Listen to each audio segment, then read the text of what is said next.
what's happening, DOS? We are back, episode 7 or something. I don't know. It's like 15. Yeah, we getting up there. 2.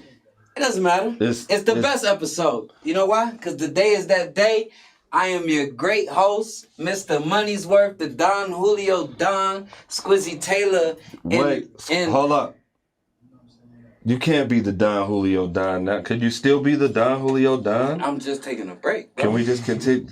It's the off season. How do you still have the name? Because LeBron James is still King James. He's really not the king. In the off season. He's still LeBron. Okay, let's use Tom Brady. Still the GOAT. He is the GOAT. They're in the off season. He's still the GOAT. I got you. I hear you. You in the off season. Peace. Great answer. My bad. You threw me off. I didn't even introduce you. I know, but you know how. Listen, I offered you some Don, and you turned me down. Water. Taking a break, America. Go ahead. I'm sorry. I'm taking a break. I'm sorry. Continue. I'm sorry. I'm cleansing my body, America, and no liquor, no sex, no red meat, no bullshit. You know what I'm saying? That's That's peace. That's what's up. I like to hear that, man. Thank you, bro. Now, the nigga that keeps talking. I got a question about that after. But go ahead. Okay. The nigga that keeps interrupting my intro is the bearded one, Mr. Royal Gray, Mr. Goddamn. Nigga, just knowledge, power, and just a good motherfucker. We got Uncle Tuxx in the building, filling in for K-Tone. What's good, What's my that? brother? What's that, loved one? It's good. It's good, man. Now talk your shit, man. Shit. Nah, man, I want to just say, man, it's good to be with the people. You feel what I'm saying? It's good to be with the people. I do got a question, though, man. Because, a lot of people, before they get to where you're at, like fasting or getting off of, taking a break, a little detoxing. What was the incident that pushed you there? Man, there had to be a night, a weekend, just like waking up. Come on, man. Talk to me. It was a serious incident. I usually don't put my personal shit out there just because people will attack you with it. But my mother was in the hospital last week for she couldn't digest food and shit. And we was there. The doctor's like, they didn't say these words, but this is an old person disease. You feel what I'm saying? Like your intestines just slows down. This ability to digest shit is not supposed to digest. You know what I'm saying? And it had to do with a diet, and it's hereditary in my family. You feel? My uncles done had this. My grandfather had it. You know what I'm saying? And luckily my mother caught it early, so she good already out the hospital. Whatever. But it just opened my eyes. Like, nigga, it's gonna be too late if I start changing my shit up when I get there. You know what I'm saying? Like, and nigga, I drink every time I DJ. And I DJ a lot. Peace to healing and health to Mama Taylor, Mama SQUIZZY Taylor on that end. Coincidentally, my mom just got out the hospital for being there a couple days. I was gonna fly out there actually today. Because I thought they was gonna keep her a few more days. The hospital was not gonna allow me to go down there at least to see her and stuff because of COVID and all the you know what I'm saying, that type of shit. So I stayed back from going on that trip, but I luckily, good, with good hope and healing and prayers and stuff like that. She was released today too as well. So you were scared straight though, huh? A little bit, yeah. You were scared straight, huh? A little bit. And no, that's good. Whatever it takes. Just, whatever it takes. Having people like K-Tone around always talking shit is like. And just for myself, bro, health is wealth. And, everybody preaching that and been preaching it. And I realized with getting out of COVID how much I was working. Nigga, I can't tell you the last time I DJed without drinking. You know what I'm saying? So I take a step back and look like, damn, that's 4 or 5 times a week. Did you DJ without drinking though, recently? I haven't DJed yet. Still haven't? Yeah, I ain't did it. I'm anxious to see Mr. Money's Worth. But good gracious, you made me feel... Nah, you good, man. I really need to be around that though, because when I'm in that environment, everybody's handing me drinks and all this type of shit. You feel what I'm saying? I feel you. Part of my selfish me never to be like, I could be next to you, but I'm good. And I suck at that. You feel what I'm saying? Like, that's kudos, man. That's kudos to you because that self-discipline, self-fortitude, all of that. And those are the things that make people successful. Absolutely. You know what I'm saying? And really make people evolve into what they want to be and what they want to see in the mirror. So that's good, man. Good round of applause, man. Thank you, my brother. For my guy, man. I try. Now, since you fucked up my intro, man, let me start the show. Listen, I'm on the show this time. This is Digital Online Showcase. We are here. This is episode 7, 8, or 9. It doesn't really matter. We are here. We want to send a big shout out to our sponsors. First and foremost, the Gold Boys. 5535 West Colfax. Please go shop with them. Some of your best CBD products, your hemp products, some of the dopest clothes in the city. They got the Gold Lab in there, man. They got a skate ramp in the back. Anything you need, go visit them boys. Tell them Squizzy, Taylor, K-Tone, and Uncle Tuxx sent you, and they gonna hook you up. You feel me? Up next, shout out to GBL headquarters, now located in the 5 Points Plaza. Great studio, great engineers, man. If you need to go get some studio time, if you need to get your song mixed and mastered, if you need a photo shoot, if you need to shoot a video, if you need some t-shirts, some merchandise, if you need a tattoo, if you just need some guidance and counseling, man, they do everything in there. Tell them K-Tone, Squizzy, and Uncle Tuxx sent you, and they'll be sure to hook it up. And last but not least, shout out to AHRR Network for giving us this wonderful platform for the black voice to be heard, and we can get our ideas and our thoughts across and discuss the things that's going on in our community and outside of our community. So please like, comment, and share their page, subscribe to the YouTube, join the page, check out the TV guide, everything going on. And when you see Uncle Tuxx, tell him you're proud of him for AHRR Network, and when you see Damo, tell him you're proud of him too, and Dre and the whole squad. You feel me? Peace to that, man. Hey, hold on real quick. Add to it, nigga. Man, listen. We appreciate all the viewers, man, and even all the love, man, because trust me, we like to say, you know, we're not just for the people, we are the people. So, you know, we really like to really get really into that. You know what I'm saying? That's our network. That's who we are to the world. So continue to support. We got some dope things for y'all for season 5. This is season 4 right now. We know how folks are in the summer. Y'all got a whole bunch of shit to do. You can't y'all sit y'all asses down. But we know that fall is coming up, so we prepared just like everybody else to roll out a lot of dope things. So excited about that, man. So yeah, man, just stay with us. We good. Just stay with us. We're gonna continue to ride up. Yeah, you talk a lot, bro, compared to K-Tone. I like this. Like, I don't have to do all the fucking work. I like this. Shout out my brother K-Tone. No, he is in Atlanta for Denver Day. Shout out to all the Denver Knights that are in Atlanta right now. Nate Renee tonight, right? Yeah, Nate Renee. I think BMG show. There's a lot of dope things going on in Denver Day down in Atlanta. Support them. If you know, send them your well wishes. Send your tracks to K-Tone. Right now, he down there spinning, doing what K-Tone does. You feel me? So, we got a very dope show for you this evening. But I have to premiere this dope video from my brothers. Yes, as we start the show, I want to premiere They Call Him AP featuring Tana Timbirds. This record is called White Tees, live on the DOS right now. I'm calling the nigga on the phone, but you know, White Tee time. Hey, yeah, white tee, rock a bitch, I'm still a showstopper. Someone still get touched, my little bro check you like a doctor. Fell off in your shit by noon, I'm still as clean as all my partners. Get to matching shit by accident, this take no brain for clockers. Bitch, go throw this on, hey, watch how we get jugging off this mobile phone. Let me zone, little bitch trying to fuck me, suck me, get me gone. Sexy tone, when she hit my phone, I bet she all alone. Fucked around was wrong, I think so I'm home, damn, hey, yo bitch like me, let that whole sight see.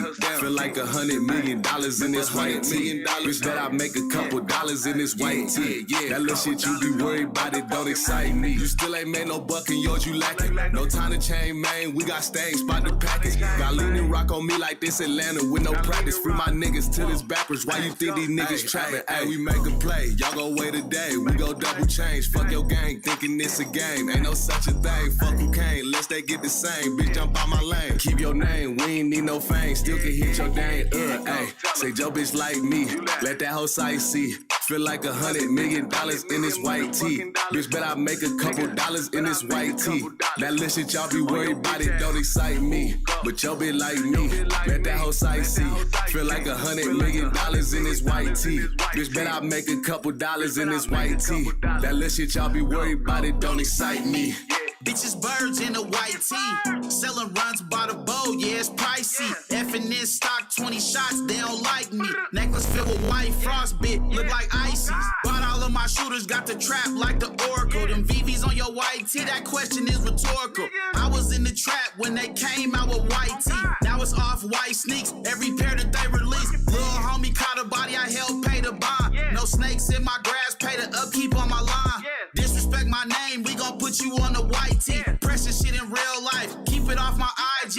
Keep my buddy on me every time that I parlay. 44 with blue tips like I'm trying to throw a hard A. Residue on all the place, GSR on my face. Plead not guilty, knowing damn well we did the case. Yo, bitch is an eater, made her blow me at the Super 8. We ain't falling out, the plug said that we was super straight. Just put up your first 10, little nigga, you super late. I'm dropping off pounds like I'm trying to get the coupe in shape.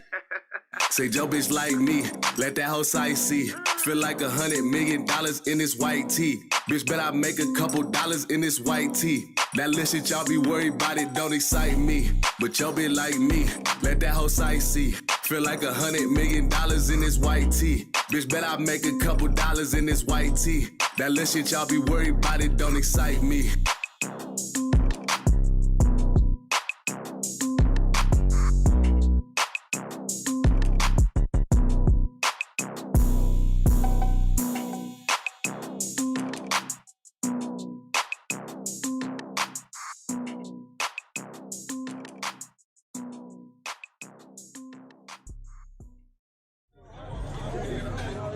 It's like that whole side is right here. Oh dang! Oh dang! Rest in peace, Honey and Candy.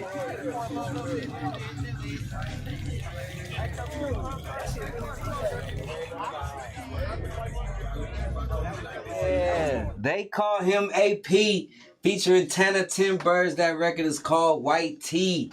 Support that record, play that record when you riding. DJs, play that in the club. We gonna turn that one up. That's one of them ones. You like that? That motherfucker shit hard, bro. Honestly, I had a white tee on before I came on the show, and it was brand new out the package, though. Okay. You know what I'm saying? Yeah, that's kind of how you gotta wear them. Yeah, but it was brand new out the package. But the thing is, you know how sometimes it be having the shoulders where it be like till they settle in and contour. I don't want to be on here, man, with the wings, man. You know what I'm talking about? Back in the day, I used to iron it for it set like that. Hold on, wait. Let me. No. Nah, not me though. Okay. Because I did come from the East Coast, right? We didn't crease up. Yeah, we weren't creasers back then. I thought that was a little weird when I first moved here. Okay. But you know. Yeah. It is what it is. That was like right before my time. We creased a little bit, but I was in like elementary school trying to do some shit. We about to burn the house down type shit. Wait, but don't get me wrong. Hold on, let me just say this. Don't get me wrong though. So I did come right before when creases was still cool. Okay. Right? Yeah. So I was a kid from the East Coast, but I still wanted to be cool and do what the cool kids did, right? Yeah. So I remember one time, check this out. Hold on, no, don't play that yet. We ain't talking about the video yet. We'll go back to the video. I remember this one time, real shit. Okay. This is what peer pressure does, right? Okay. As a kid trying to be new. I was new. Freshman year was like 9. Here we go. Come on, now go. 92, right? And this is your freshman in high school, okay? I'll push you over right here. I'm just trying to get the story right for the viewers. I'll push him over. If he just disappear off the screen. Our guest was born, but go ahead, continue. Go ahead, 92. 92, all right. Right? Boys in the Hood just came out. Right, all of that, right? So the impression is like real heavy. I'm from the East Coast. I always say I came from Juice to Menace to Society, how my childhood at that time was, right? Okay. So fast forward anyway, creases is in, like y'all talking about, you feel me? Mm-hmm. Everybody wearing creases, all the gangsters, everybody got respect as creases. And Dickies too, right? Yeah. I didn't know what Dickies was till I moved here, right? Really? Okay. So check it. So I just remember like trying to fit in, you know what I'm saying? So I didn't have no Dickies, so I didn't have no Dickies. So I took my church pants, my Dockers, you feel me? And creased them heavy, you know what I'm saying? My creases was... Sprayed them down, Oh, man, my shit was nice. Okay. Sprayed them down, they could stand up, all that shit, right? They was Dockers. But they was Dockers, right? Okay. Put them on, you know. I'm a hood nigga, I'm a street kid, so, you know, I'm come from poverty. I was in the free lunch line, okay? I'm in the lunch line, right? Got my tray, this is on everything. I'm gonna put this in my movie. I got to the lunch line, right? And these two girls were behind me. Cute girls, too.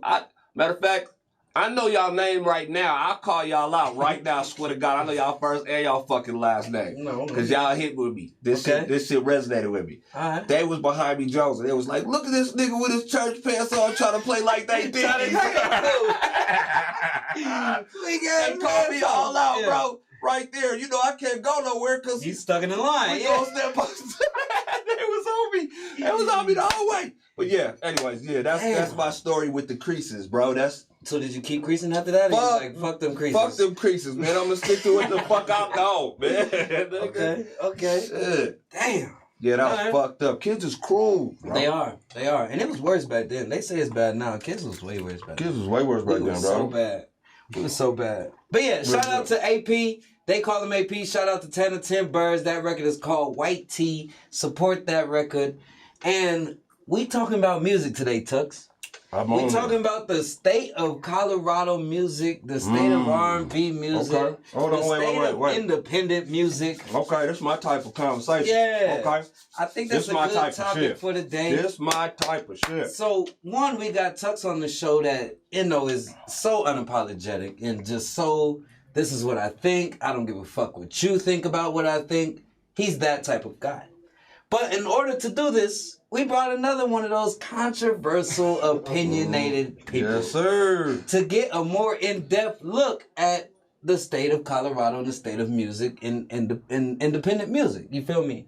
So with no further ado, our guest for the evening is none other than Brenton from Mile High Minute. What's up, my brother? How you doing, baby? Welcome. I appreciate Welcome to the DOS. No problem, man. You feeling good? Yeah, always good, man. It's a beautiful day in Denver, man. It's a hot ass beautiful day. Sun shining, you know what I'm saying? We working. It was hot as fuck today. Yeah, it wasn't beautiful, but I understand what you're saying. I get you. I get what you were saying. It was hot as hell. fuck. It's one of those. But true, but it's still nice. I don't know. It's better in the cold. It's better in the snow. I don't know. You like the snow? I like to get dressed though. You feel me? True. I don't gotta wear this bullshit I got on right now. I like to lay up, put my nice little coat on. You know what I'm saying? Put my shit on. Might scarf it up. So I'm a winter type person. Wait, I'm a hold on. I fall was type. saying facts till he started, the whole scarf. The nigga whipped his head around, threw the whole scarf over his shoulder and shit. Listen, I got style, I didn't know all like that. But you know what? I do agree with y'all though. On fall, cause check it out. Fall season, I'm already ready. Yeah. I done bought up so much shit over there at Scotch and Soda, bro.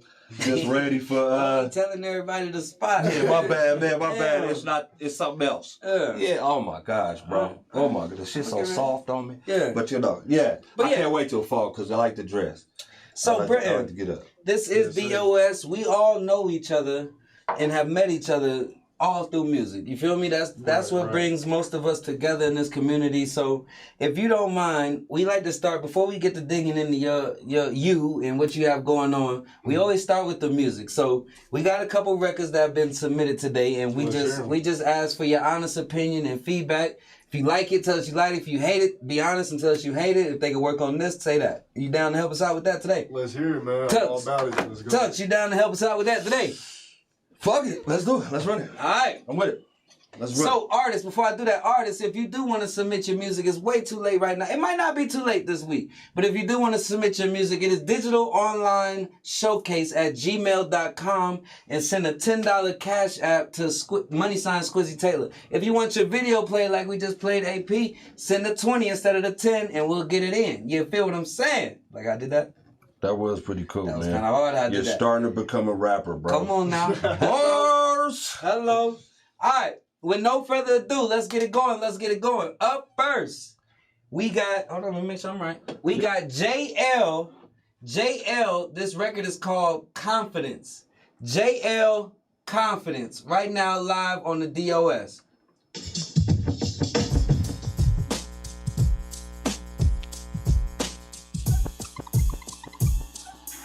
I'm not usually the type to ever go approach a guy. So it's crazy that I'm thinking about talking to you. Maybe I'm slipping. Homegirls say I'm tripping. But all I see is you and me. Tell me, baby, can we be? I wasn't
wasn't gonna speak up, but I'm really digging your style. You should hit me up later on. What you're doing? Maybe we could link up. Maybe we could chill for a while. Maybe let me know if you're down. Just coolin', just coolin', just coolin', just coolin', just coolin'. I really want someone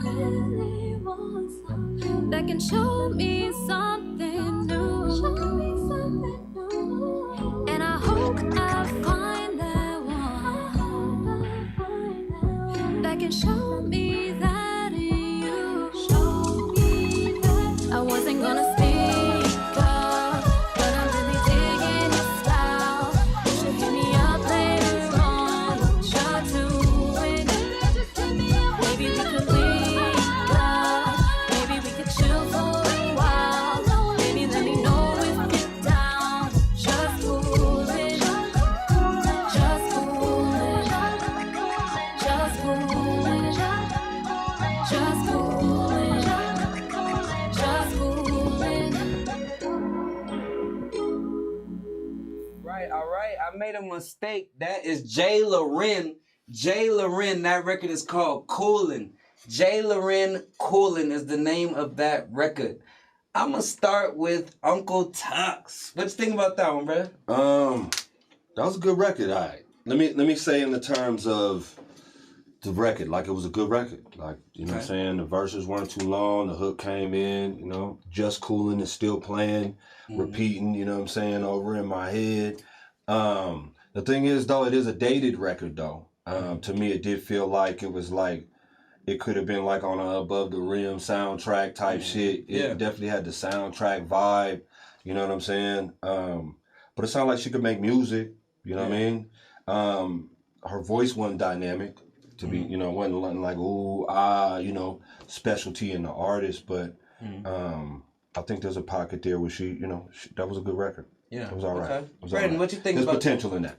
What you think about that one? I agree with a lot of what you said because I was definitely getting like a vintage vibe, like a 90s type like soundtrack. I could see it. She definitely has a good voice. There was a couple of parts in the song where I felt like she was harmonizing really well, but it just wasn't. There wasn't too much that really stuck out to me. It felt like a real like vibe song, like you were just sitting right in your car to it. You know what I'm saying? Chill out. There was no exciting moments for you in there. Nothing that really like stood out, but she definitely got a voice. It's definitely like a vibe. If I'm with a female, that's something I'll probably play with like a female for sure. Not something I'm trying to turn on with the boys. You feel me? Oh, of course not. It wasn't. I don't think it was made for that. I like the vintage sound because, you know, everything that comes around comes back around. If I said that saying the right way. True. You know what I'm saying? You didn't, And but just you know go what ahead. I mean, though. But just go ahead. I see what you're saying for sure. Yeah, like everything come back around, and I feel like everything does come back around. That's what he said? Yeah, no. What goes around comes around. What goes around comes around. I'm sorry. None of that shit even sounded I ain't got my juice. I'm gonna mess up a couple times today, but he's gonna mess up because he's all water. Yeah, you gotta love that. Like, yeah, but I think going for like right now, a lot of music is sampling '90s and early 2000s music. So making a record where you kind of taking that SWV vibe and that total vibe, it could work. You know what I'm saying? Because it's that time period right now where everybody is going back to that music to make current music. So I like it. You feel what I'm saying? It's definitely for a certain audience. I think it's definitely for a certain time. You know what I'm saying? It's a song you put on when you in that if you're on your playlist, you in that 90s bag, or you might be in that Ari Lennox type bag, and it could come on that playlist and fit right in. You feel what I'm saying? I think it lives somewhere in between there. You know what I'm saying? I think it, you know. But yeah, that's what I think. I liked it. I'm curious. I agree. Did you put Ari Lennox in like a 90s feel? I'm just curious to know, is that... I do, because I feel Ari Lennox is the modern day, no disrespect to either one of them, but if I'm listening to Erykah Badu and Ari Lennox comes on, I'm okay with both of those. Okay. I feel like she's the new Erykah Badu. That's fair. You know what I'm saying? Because some shit got some bounce to it, but her voice is kind of different to that Erykah Badu. You know what I'm saying? She gonna say some catchy shit. And I think that with that record, one of the things I think was missing is kind of what Britton said, was just something that's gonna catch you. Something you're gonna remember, that exciting moment, if it's the bridge. Because the 90s records have that bridge. You feel what I'm saying? So if you're gonna go to that 90s vibe, that bridge gotta be strong as fuck. Because every 90s record you do karaoke to, you waiting on the bridge. Right. Everybody know the bridge. Right. To sing with it. Yeah, to sing with it. Gotta have that part that we latch on to, and like, that's why we love this song. You feel what I'm saying? Right. Fact. So that's what I think the song was missing. However, though, I will say that as an artist, hopefully she doesn't just make 90s style music. No, yeah. That won't be the issue. Like, if that was deliberate, then that's cool, right? Yeah. But if that's not deliberate and she's just stuck in that pocket, then it's dated. Then it's dated. Yeah. Fact. I agree. Yeah. Bang Culture on here. Bang. Our feedback guru. Right. Our resident analyst. Love the 90s vibe of this record. Very in the pocket. It's a vibe for the wine sippers. Her vocal performance was up to par. 7.5 out of 10. I need that record. How do you say that word, though? Nostalgic. Nostalgic records make me happy. There's an audience for everything. I agree with the song missing a dynamic bridge with the vocal riffs. Yeah. Talk that shit, Bang. I'm telling you, this nigga's fucking the amazing. The nigga said that's for the wine sippers. The wine sippers. He ain't talk that shit, man. Yeah. Listen, if you are tuned in, please give your feedback, man. Your opinion is so much more important than ours. We need your thoughts and ideas of what you think. If you like these records, please let us know. If you hate them, please let us know. Please let us know that you hate them as well. You feel me? True. Shout out to J. Loren Coolin. That record is called Coolin. It is available, and I actually have played that, you know, in some of my what was the response, lately. Man? It fit right in because I was playing that music. That's why I said what I said. Okay, I feel you. And I literally mixed it with Monica. I can't remember the record, and then mixed out of it with Brandy. You feel what I'm saying? Perfect. So it worked. Perfect. It worked for me. Wow, that I can already hear. That is that Monica vibe. Tempo. That is that, yeah. Mm-hmm. Good job, Mr. Money's Worth. Yeah, I gave it to him. Like always. Already. All right, up next, with a young and that. Up next, I am gonna play JL. This record is called Confidence. JL Confidence. Hopefully, live. They better be better than Miracle. Shit. Yeah, let's go.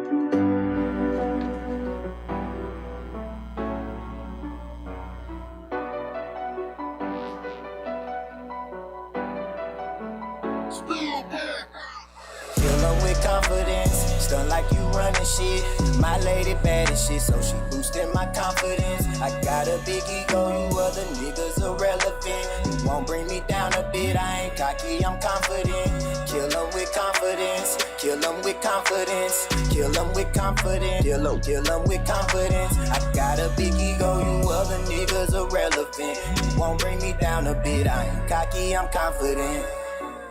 Confidence is all you see when you see me. I be fresher than some virgin pussy getting first time D. I'm so cocky, ho, it ain't no hurting me. Ain't no blocking ball like Rodman, kicking shit like I'm Jet Li. All eyes on me, they gon' know me. Soon I'm gon' get paid to speak. All about progress, always conscious. You can see the driving me. Stress about nothing, blessings coming. God just keep on telling.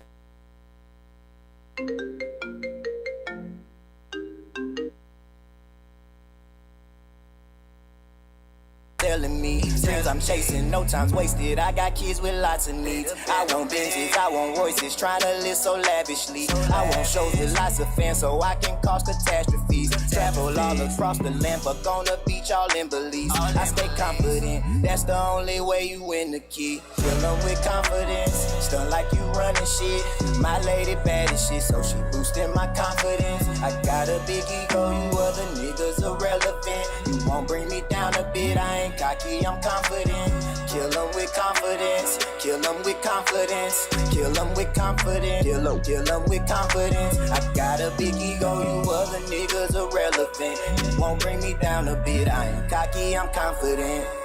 You won't stop my shine, I'm making light shows. Feel so right though, I'm blocking haters with my bright glow. I don't fight, no, ain't no need, I keep my mouth closed. On a righteous road, I won't fold, I won't never fold. People getting bold, trying niggas they don't even know. That's the reason why the world so cold, that's just the way it go. Ain't no trust no more, so niggas clutching on they antidote. Don't be bluffing, no, if you ain't using what you holding for. If that ain't your goal, ain't no need for you to play that role. Do the things you know gon' help you grow, shit ain't the same no more. If that ain't your goal, ain't no need for you to play that role. Do the things you know gon' help you grow, shit ain't the same no more. Kill them with confidence, stun like you running shit.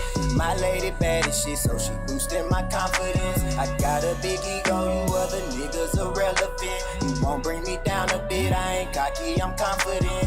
Kill them with confidence, kill them with confidence, kill them with confidence, kill them with confidence. I got a big ego, you other niggas irrelevant. You won't bring me down a bit, I ain't cocky, I'm confident. That's JL, kill him with confidence. That one's called Confidence. JL Confidence. Okay, Britton, what you think about that? Mile High Minute, what you think?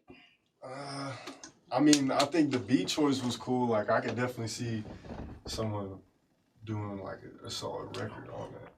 But again, there was nothing that really like stood out to me. There was I didn't hear no like real excitement in the lyrics and like energy that would like really make me want to gravitate towards the song and listen to it on a regular basis.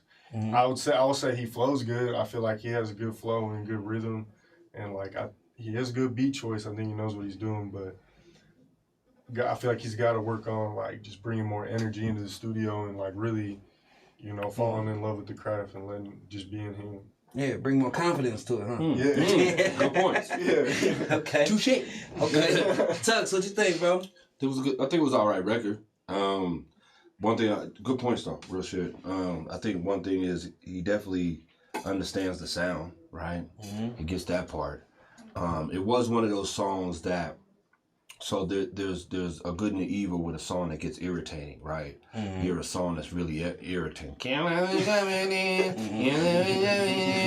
Right, that's really irritating. And a lot of times, or sometimes, let's not say a lot of times, that works in a lot of artists' favor. Absolutely. You end up hearing it on the radio, and then all of a sudden you're singing it, then it's your new shit, right? Mm-hmm. It's taglines, hashtags, all that shit. Mm-hmm. This song is not that. Okay. This song was just, it was irritating. It's not one of them that will irritate you to be a hit.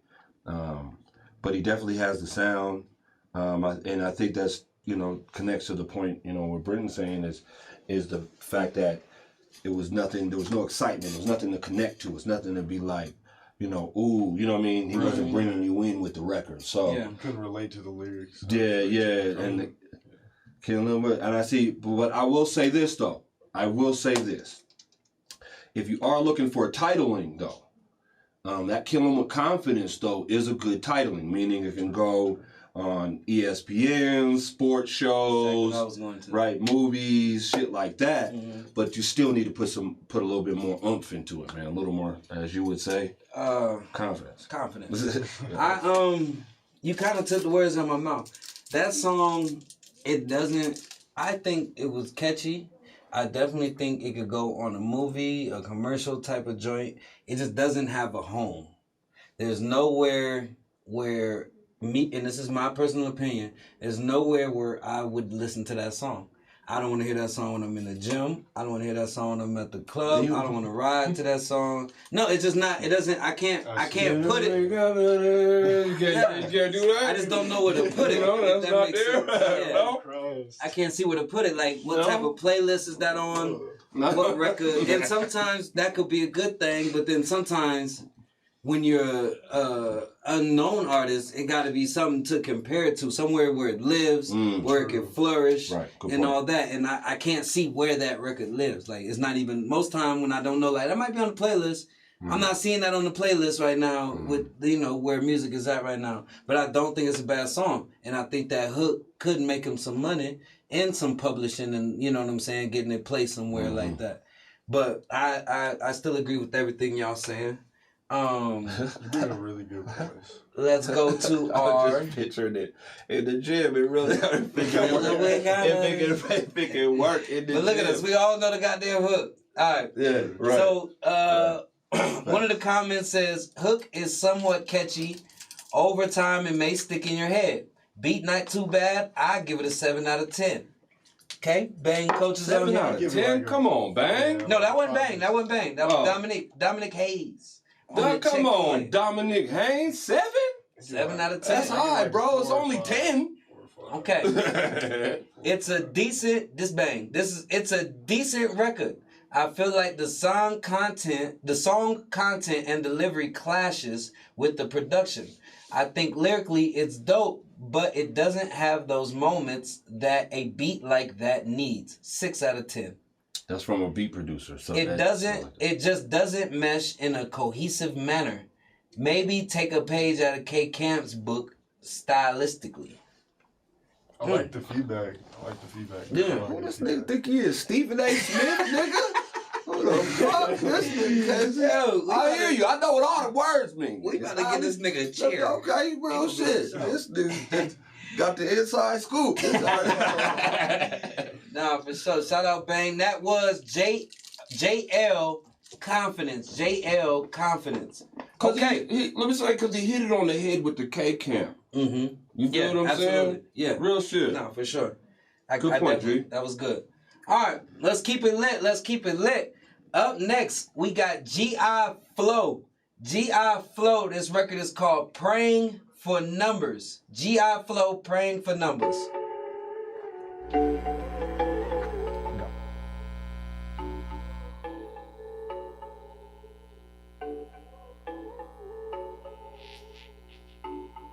Feel like I was playing for nothing. I was fighting through pain, deep in the game. Feel like I was playing for nothing. I'm on go, I ain't staying for nothing. Young nigga gotta stand for something. Now I hustle so hard, I'ma get money, God. Made a label tryna brand my brothers. Young nigga ain't praying for nothing. Felt like I was praying for nothing. I was fighting through pain, deep in the game. Felt like I was playing for nothing. I'm on go, I ain't staying for nothing. Young nigga gotta stand for something. Now I hustle so hard, I'ma get money, God. Made a label tryna brand my brothers. Young nigga ain't praying for nothing. I got strong when I prayed on the weak.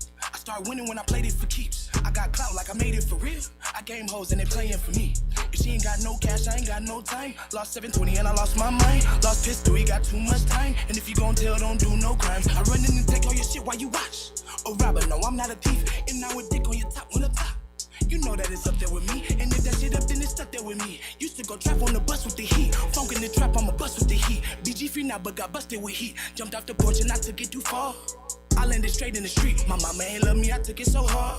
But thank God he blessed me with me. I'm GM Jesus in this GMG. I went from hungry to greedy, I eat. Used to go pray just for something to eat. Now I go pray and I hunt me a feast. Felt like I was praying for nothing. And my faith was lost. Now look what I got. I fucked up the pot and bleeded the block. And I keep the Glock and I blew some shots. Felt like I was playing for nothing. Now I'm pulling strings and leading the team. We playing for rings. My mom was a fiend. I ain't have a thing. That's on everything. Felt like I was praying for nothing. I was fighting through pain, deep in the game. Felt like I was playing for nothing. I'm on go, I ain't staying for nothing. Young nigga gotta stand for something. Now I hustle so hard, I'ma get money, God. Made a label tryna brand my brothers. Young nigga ain't praying for nothing. Felt like I was praying for nothing. I was fighting through pain, deep in the game. Felt like I was playing for nothing. I'm on go, I ain't staying for nothing. Young nigga gotta stand for something. Now I hustle so hard, I'ma get money, God. Made a label tryna brand my brothers. Young nigga ain't praying for nothing. I ain't staying for nothing, cause I'm on go, I gotta stand for something. So I don't fold, won't smoke, motherfucker, I'ma roll up. Spark shit, no weed, nigga, no Dutch. Hold up, so when I'm broke, I rob. Gee, I got work, he ain't got no job. Gee, I pimp hoes and they sell blow jobs. Daddy to these bitches and it's on my mind. Just like my daddy though, jumped off the patio, knew she was wild. To me, that ain't matter though, I was a cub. Out there hunting antelope, riding in pilots. I stolen with choppers, so do shit that might give me sentence with commas. Run up and I put the send me the cola. An apostrophe, nigga, you know that it's over. I pop with the coke and it wasn't the cola. I had the soda and pop for the rock with the secret ingredient. Cooked and I'm freezing it. I had them feeling like zombies and they started needing it. I had to keep it and I had to keep a blick on me. I can't let a nigga get on me cause they know I keep a lick on me. They tried and they failed so I know it's a hit on me. Heard it's a brick on me, niggas can't switch on me. Gee, I sell dope, I could just sell me. Gee, I push dope, he don't just sell weed. Gee, I on the run cause they tryna sell me. Gee, I callin' shots, hoes tryna sell me. Me and my brothers chop grams together. Bass and drums, we a band together. LLC, we a brand together. Get money, guys, put your hands together. Felt like I was praying for nothing. I was fighting through pain, deep in the game. Felt like I was playing for nothing. I'm on go, I ain't stand for nothing. Young nigga gotta stand for something. Now I hustle so hard, I'ma get money, God. Made a label tryna brand my brothers. Young nigga, I ain't praying for nothing. I can't get no time to get behind me, then I'm racing. She want my time, but that whole green little bitch, I'm racist. I ain't got no time to not go grind, so I've been skating. Ain't too much time before I die, feel like my racing. I can't get no time to get behind me, then I'm racing. She want my time, but that whole green little bitch, I'm racist. I ain't got no time to not go grind, so I've been skating.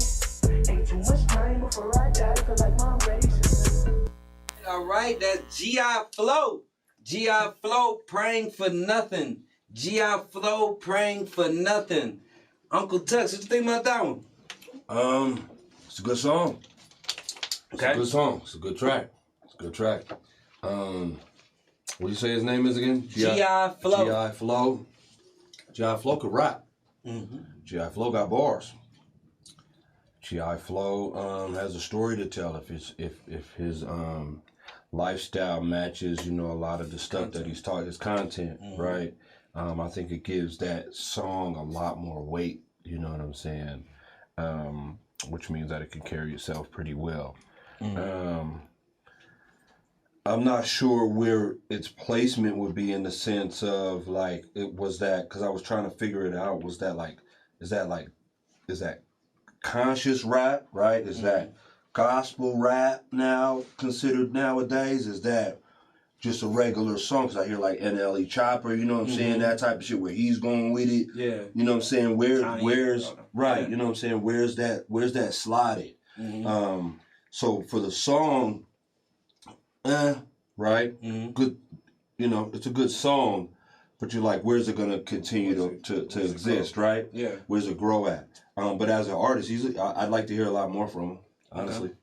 Mr. Mile High Minute, you want to add something? I agree with a lot of his points. I would say he definitely knows how to rap. It definitely sounds like he has a story to tell. The vibe was cool. Like it was more of like a just chill vibe as far as like the beat choice and stuff like that. But his bars were more like rap, you know, street. And he actually did make it sound good, which you wouldn't really expect too much from like a beat. That type of, you know what I'm saying? Like that type of combination. But he definitely knows how to rap and stuff. I agree with what you say as far as like placements and stuff. I don't know if I would see it being like a radio hit or like, you know, anything like that. But he definitely has talent and potential. I can see him going far if, you know, he puts his energy in the right places with him. I look at it as a middle of the road record. It's not bad, but it's not great at the same time. I think it's a record that if I am a fan of that artist already, I appreciate it and I love it and that's my shit because it's on the album. If that makes sense. I don't think there was nothing about that record that made me 100% want to listen to that record again. I might see the name. I know I'm speaking as if I don't know this guy and all that type of thing, but I would hear that record and be like, okay, what else he got? Let me hear a different one. But nothing about it like just went over the top to me where it's like, I gotta hear that again. Like play that motherfucker back. I need to, you know what I'm saying? Right. But if I'm already a fan, if he already did that with another song, I appreciate this record. You feel what I'm saying? Like when I listen to the album, I'm like, okay, that's one of my ones on the album because I already like him. But that ain't the song to jump out the gate with. You feel what I'm saying? That ain't the song to make new fans with. That's for your, it's an album cut. Yeah, it's an album cut.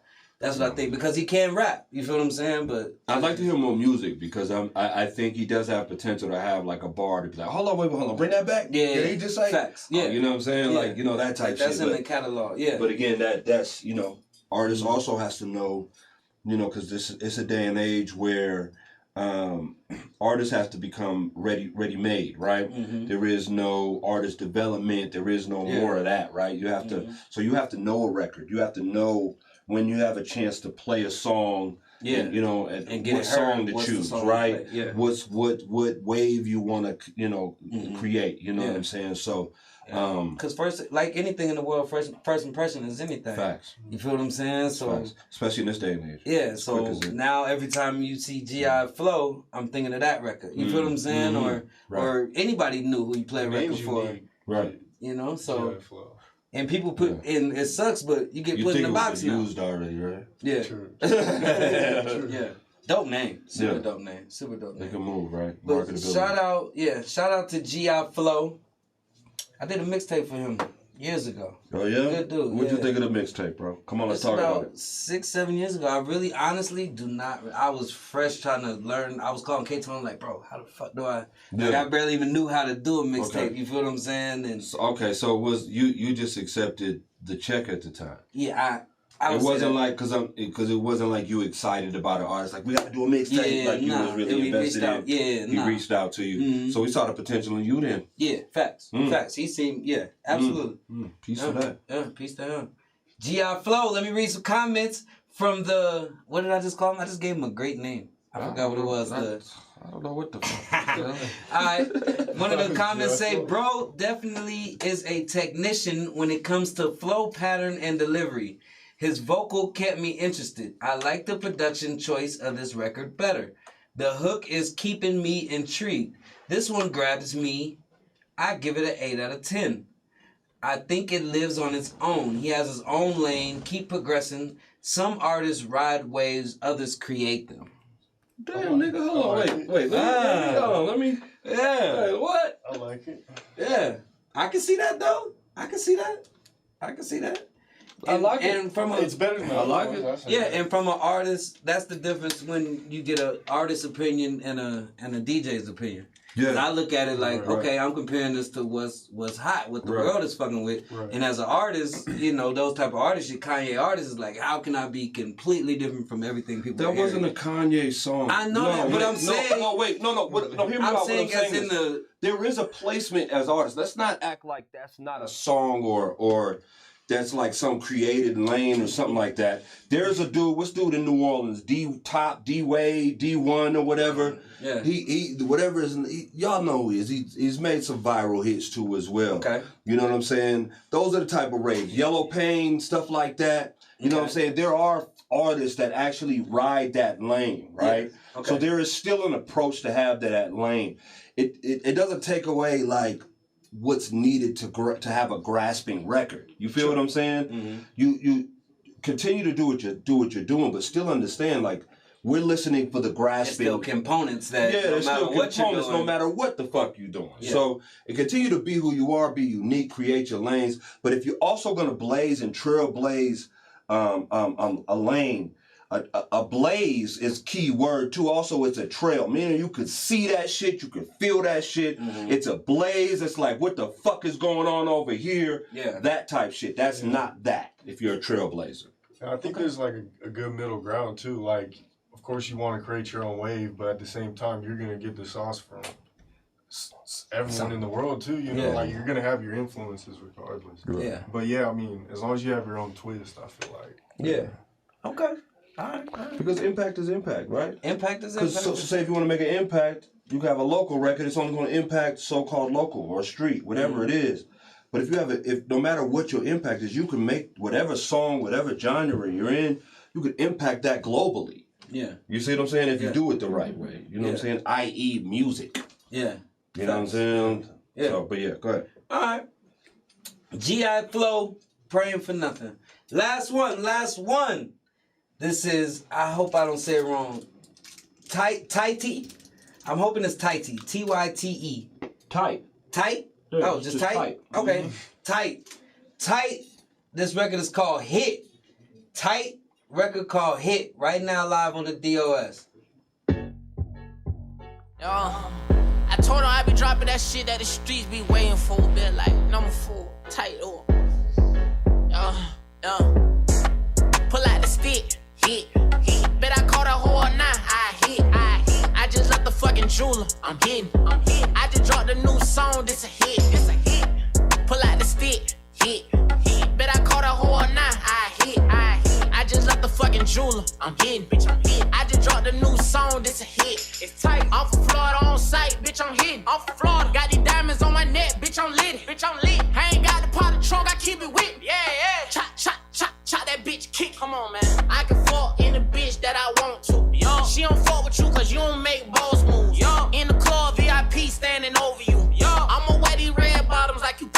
It's tight. Pull out the stick. Hit. Bet I caught a whore now. I hit. I just left the fucking jeweler. I'm hitting. I just dropped a new song. This a hit. Pull out the stick. Hit. Bet I caught a whore now. I hit. I just left the fucking jeweler. I'm hitting. I just dropped a new song. This a hit. It's tight. If she bad with some ass, I send no Uber.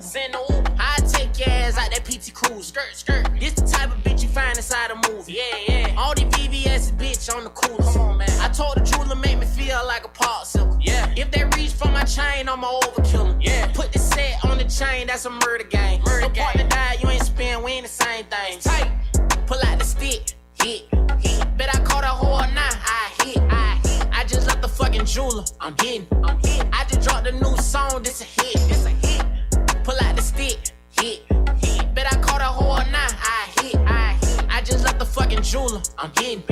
I just dropped a new song. This a hit. It's tight. Every time a nigga drop is what they waiting on. Yo, I'm still stuck inside the trenches with a flip phone. Yo, if a nigga out here broke, we can't get along. Yo, every morning that I wake, I put that shit on. Come on, man. Walk inside the club, hitting.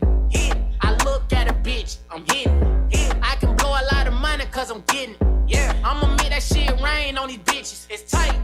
Pull out the stick, hit. Bet I caught a whore now. I hit. I just left the fucking jeweler. I'm hitting. I just dropped a new song. This a hit. Pull out the stick, hit. Bet I caught a whore now. I hit. I just left the fucking jeweler. I'm hitting. I just dropped a new song. This a hit. It's tight. That's tight. That record is called Hit. That's a hit. Tight hit. Uncle Tuxx, I'm coming to you first. That's a hit, Jack. Come on, man. That motherfucker was going out the gate, man. Yeah. Real shit. Let's see. I mean, even getting technical with it. I mean, let's just say a couple parts. He hit right in the pockets. Those are good. That was a pocket song, right? Mm-hmm. The hook was right in the pocket, right? Mm-hmm. Enough for you to repeat it. You know what I'm saying? You know, there's a difference between a chorus and a hook, right? He had the hook. Sometimes people can have a specialty to be able to put the hook within that chorus, right? Mm-hmm. And the hook is the part that grasps you, that you repeat. You washing your dishes and all you're saying is hit. You don't even know all the words. You just like, nigga, it's hit, man. Cooking dinner, nigga. Hit. You know what I'm saying? You know, that type shit. And he got that. That work all the way with like TikTok, hashtags, that type of shit. It's a good song. And then lastly, I think it was good that, you know, his name is Tight, right? Mm-hmm. So it kind of fit. He put it right in the right pocket where it tight. Right. You feel me? Where it could be, you know, there's a double entendre. You feel what I'm saying? Yeah. It's him, but it's also right. It's tight. You feel me? Right. So I thought, it's an ad lib. You know what I'm saying? To kind of confirm what he was saying. Mm-hmm. So I thought it was a good record, man. The beat was right in pocket. Everything was good. I heard he said Florida. Yeah, so it kind of got that good Florida vibe. There was a little bit of tropical high. The little, you know what I'm saying? Whatever them steel drums is what it is. Yeah. So good record, man. I like to have that in my play, man. Real shit. Otherwise, I'm stealing it off this show. I know how to strip the shit, bro. Okay. Mr. My Minute, what you think? It was a hit, man, for real. Mm-hmm. I feel like the beat was clean. It was definitely that like South Florida vibe, you feel me, like he was saying. I could tell right away too. I was like, oh, he definitely from Colorado. Like he had that Florida sound for sure.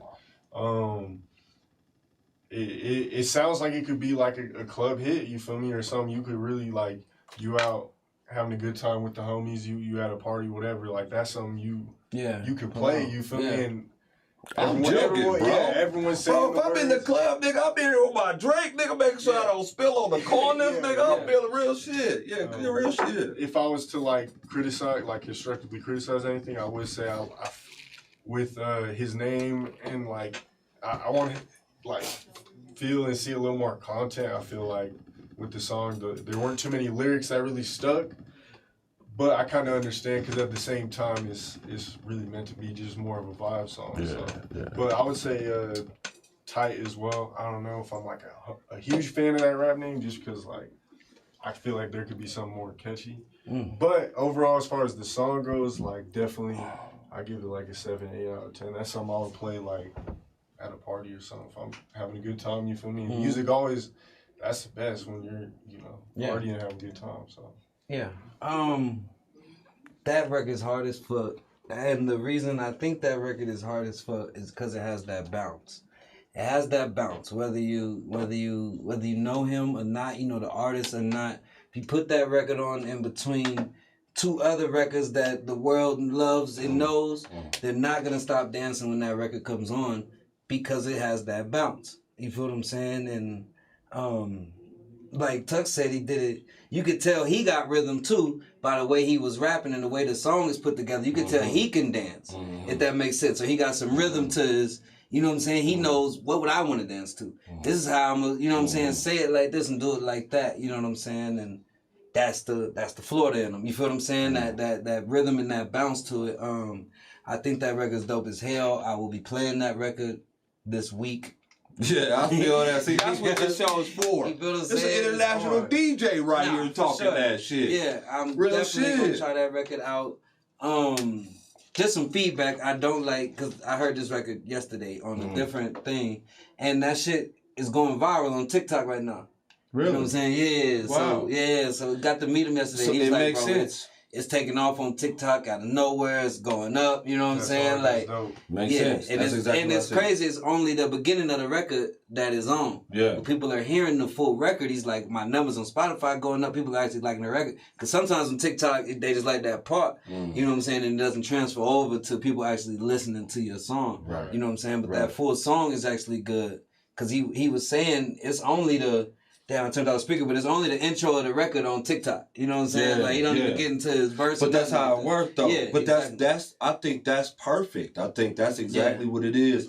What I believe, though, like you're saying, he understands where to put words, where to put the pieces, right? So I do believe, and I'd like to hear some more stuff because I do believe the content that you're talking about, right? It's not for that record, right?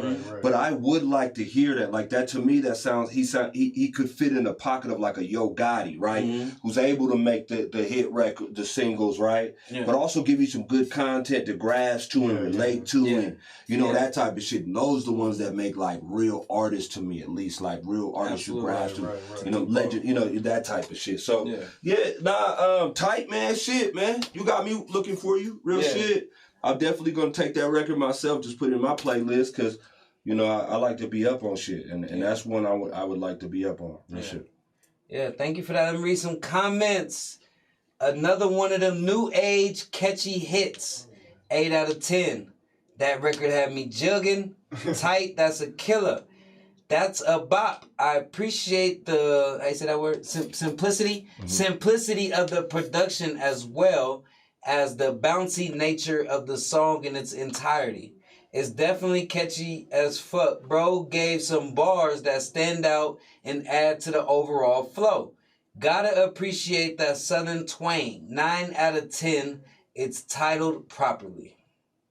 Couple things. It gives me Lil Boosie vibes, like a hybrid. I heard that instantly, though. I heard that instantly, bang, real shit. I heard that as soon as I...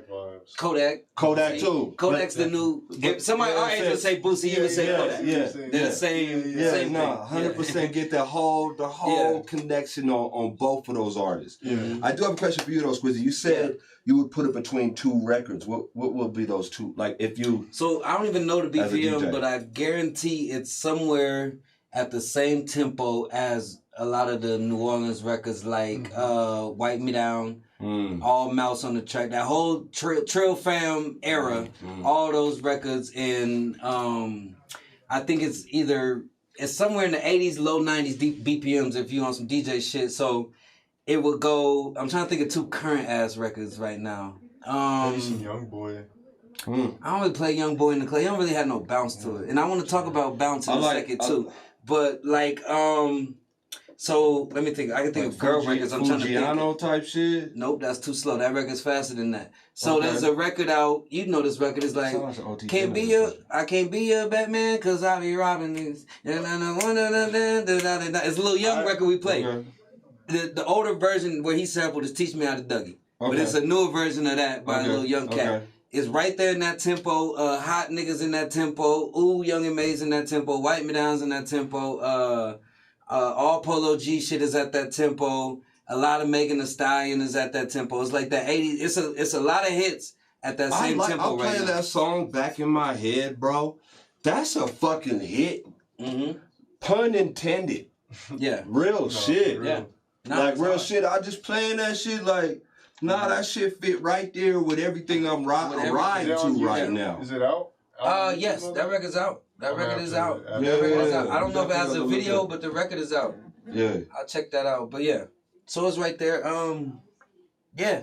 That's a dope ass record, man. I like it. I love it. That is time hit. Did you want to play the video? Yes. Do you want to? Yo, check it. So the person running the boards is the social butterfly, Miss Drea. She's fucking dynamic. That's doing all Can I this say shit. something first? Can you cue Never mind. Can you cue up that video too? We're gonna run that next, actually. Okay. When we come back, I don't want to talk about why we like that record, but I think it'll be better. Let's talk about it after. Okay, bet. Okay. Bet. Is that cool? Yeah. Hopefully that's cool. Yeah, let's do that. But there's and that'll be a good discussion topic that I want to go to. Yep. But okay, this is a record that we do want to play. Before we do go in the open discussion, give you a chance to go get you some water. Like, comment, share, light up your little blunt. We're going to have a great discussion with Mr. Mile High Minute, Uncle Tuxx, and I am Mr. Money's Worth the Don Julio Don Squizzy Taylor. And this is DOS. So real quick, my brother, Trey AAA, this record is called Bag. Bag by Trey AAA. This is the video. We just want to show you some dope shit right now live on DOS. Let's get it. You don't got to turn the lights off, bro. Yeah.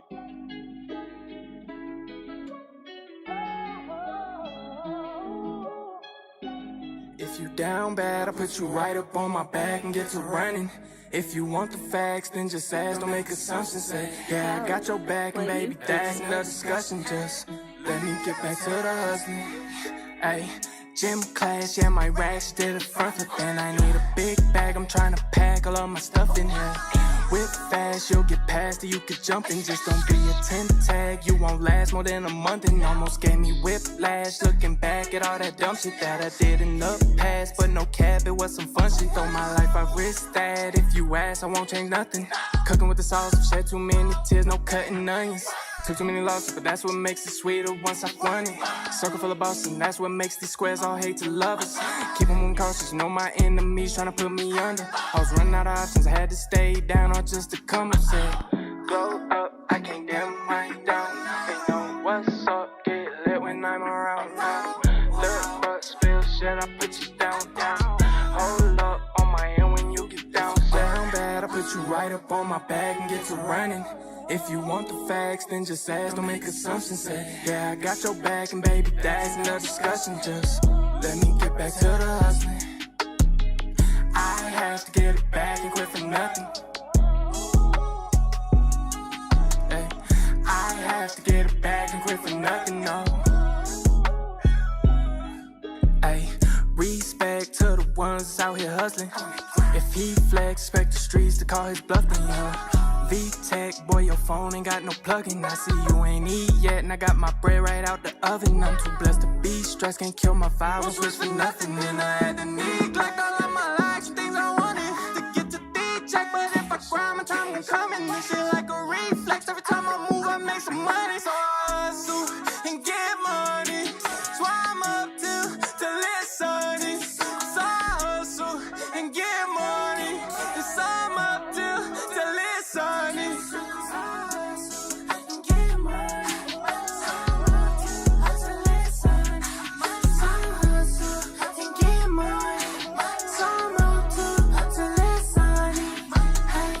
I'ma count up cause they count on me. I'ma count up cause they count on me. I'ma count up cause they count on me. I'ma count up cause they count on me. If you down bad, I put you right up on my back and get to running. If you want the facts, then just ask, don't make assumptions. Say, yeah, I got your back, and baby, that's no discussion. Just let me get back to the hustling. I have to get it back and quit for nothing.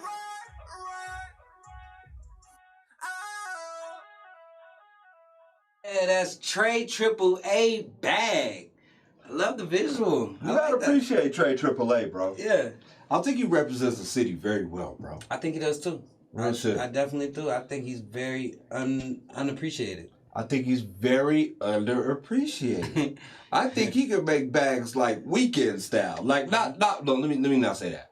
I believe his lane it could fit in The Weeknd, and not everybody could fit in that lane. The Weeknd? The Weeknd, bro. I know y'all look at The Weeknd like fucking Jesus Christ. No, I didn't see. He's a goat, but I don't see that. Drake AAA, man. And that's no disrespect to Drake AAA. Right, I just think The Weeknd Right. is a vocalist, like all the way R&B. I don't think The Weeknd can do that. Who's that song? That's a good point. Okay, I hear what you said. No, wait a minute. What's the song Weeknd just dropped?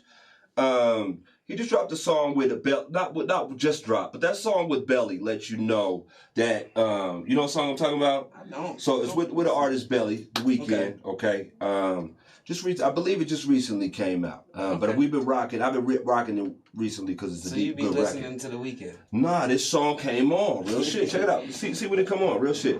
And play a real quick clip if you want to. 6 days ago. Bet. 6 days ago. Right? Keep talking. I'm gonna set it up. But you could tell he actually got an artist writer. He could do rap, he could do R&B and stuff and hit both lanes, right? And real quickly, I do want to say this. That song Grease, DJ Khaled, on the DJ Khaled album Grease, Drake has, right? Yes. When I first played it, I was vibing to it and somebody was like, nigga, that's Weeknd all over it, right? Yeah. And then I heard this song, right? Okay. And I was like, oh shit, that is Weeknd all over that, right? His pen game is in he can write in a rapper's way, right? Absolutely. But what I'm saying is like Trey AAA rides that lane, bro. Like I think that white folks, like pop culture, like he's not just fitting into the rap lane. Right. He's a pop artist to me. Yeah. You see what I'm saying? So I get what you're saying with that. I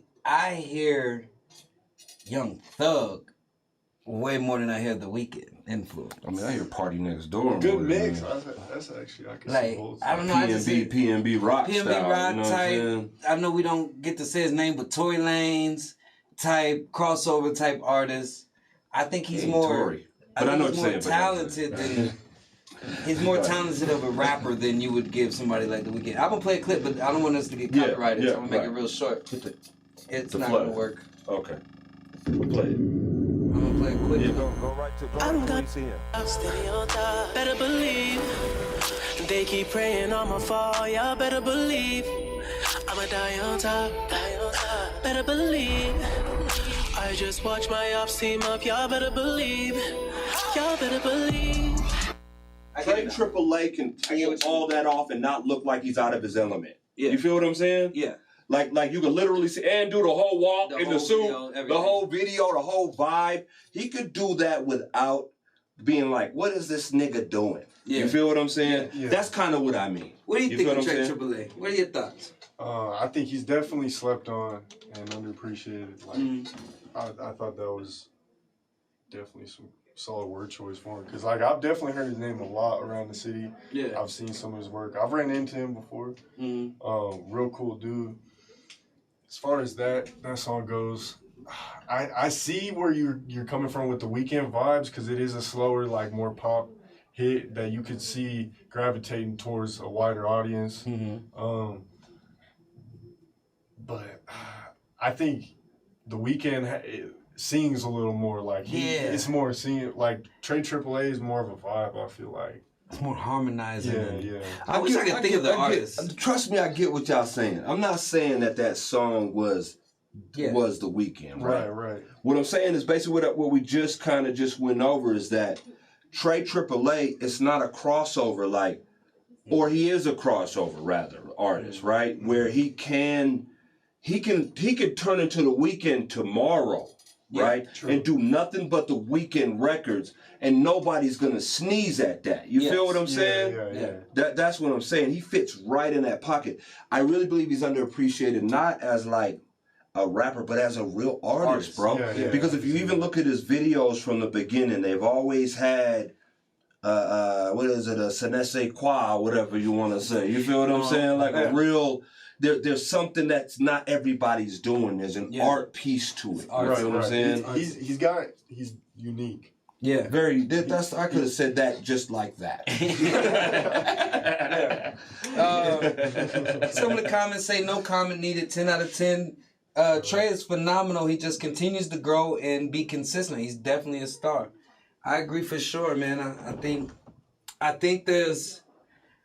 I want to ask you, Britton, since we are discussing now, an artist like Trey. I don't want to single him out, but an artist like that has the. You want me to single him out? We're singling out artists today. This is what he does for a fucking living. Okay. Well, with an artist like that, with the artist with Trey AAA, in your opinion, you know, on your side of the scale, what is artists like that missing from going from being unappreciated and undervalued to that next level of respect and getting them eyes on them? What is he missing in your eyes? I feel like when you look at, you know, a Trey AAA, he has a lot of potential. You know, the creative side is there. The music sounds good. Mm-hmm.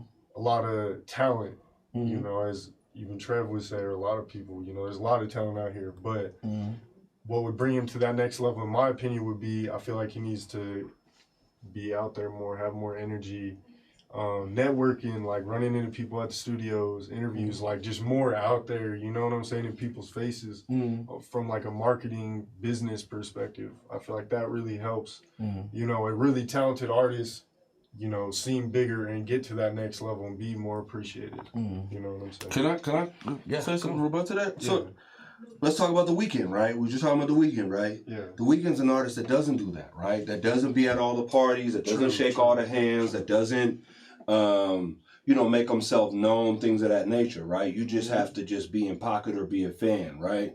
So with that said, what I'm saying is Trey AAA on any of your lists? He hasn't been on any of my lists like previously, but I also wouldn't consider him like a straight rapper either. So some of my lists, it's like, you know, of course you could throw the Rachel Baileys and like Kayla Ray's on there too, but like they're, you know, more hip hop, pop, you know what I'm saying? Like, and I feel like I'm more of a fan of rap than anything, if I'm just being, you know, 100. I listen to hip hop, I like R&B and stuff like that too, depending on the vibes. But like, just growing up and everything I've listened to, like I've always had more of an ear as like for rap music. Okay, so you don't consider him even as a rapper? You think he's just an artist, or? I think he could rap for sure. I've heard some of it, like a lot of his music, and he can rap, but I wouldn't say he's just a rapper. He's more, you know, like you said, pop. Yeah, like a pop artist. To me, I think he's a pop artist. Yeah. But I mean, sure, could he be on the list? Sure. I mean, if he was to, you know, keep working, you know what I'm saying? The list at the end of the day is not to, you know, make doubt anyone, you know what I'm saying? Wait, before we get into the list, you don't got to go into the list. Right. You did make a statement, though, that I think everybody who knows the culture, right?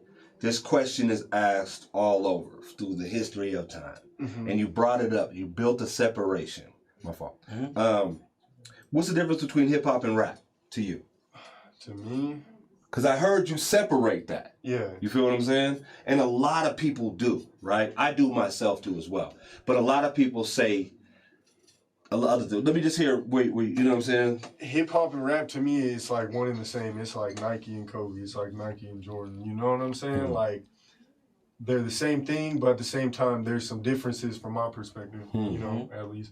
Like, rap music to me is more like just like real, like street talk, like real, like life situations and stuff like that. You know what I'm saying? That like people I feel like can really relate to.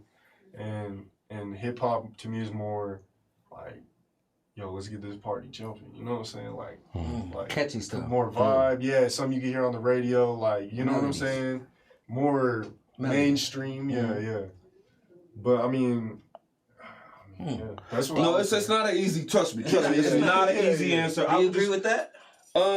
In a sense, yes. In a sense, yes. I thought to be honest with you, I'm stealing that. I thought you hit it on the head when you first came out. When you said it's like Nike and Jordan. Take Kobe out, rest in peace and all that. But I think it was Nike and Jordan, right? Yeah.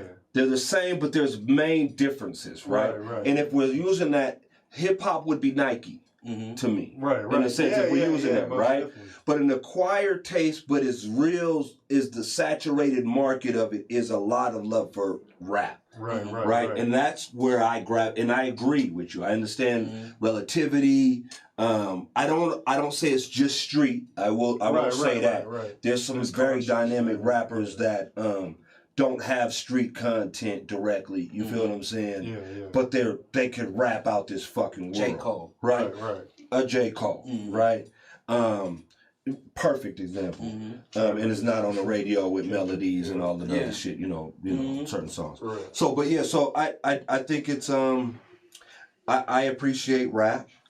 I'm broken off of the rap branch. I do, you know, understand and appreciate hip hop too as well, of course, but rap is my chosen thing. So think but I'm going too much into it. Yeah. The world has made this decision too. If you look at the Grammys now, there's hip hop artists, and they had I want to say it was like Drake, Pop Smoke, the Baby, whatever, those type of artists up for one Grammy. Then they had rap artists of the year, and that was Freddie Gibbs, J. Cole, and like Griselda type. You know what I'm saying? They and the Grammys just made that change because all of them had to be in one. Right. You know what I'm saying? So your rap, your Freddie Gibbs is going up against the Drake album or the Pop Smoke or the Migos, all in one, and they now have separated that into two different things. You know, even you just so before that. So I knew that before, right? But this is the first time that I flipped it, right? At first, I thought I was looking at it because I looked at the Grammys and who won what was the rap artist of the year, right? And who was actually nominated. I was like, damn, they're really connecting to the music again. I thought I actually connected it to hip hop. Okay, but it actually can be connected more towards the rap aspect than the hip hop aspect based upon our conversation. But yeah, no, that makes sense. Yeah. For sure. Comment says hip hop is still hip hop, period. It just has many forms. We agree. We said the same thing. It's Nike, but part of Nike is Jordan. Jordan is rap. His own, big piece. It's a big piece, but it is Nike. You feel what I'm saying? So yeah, I agree.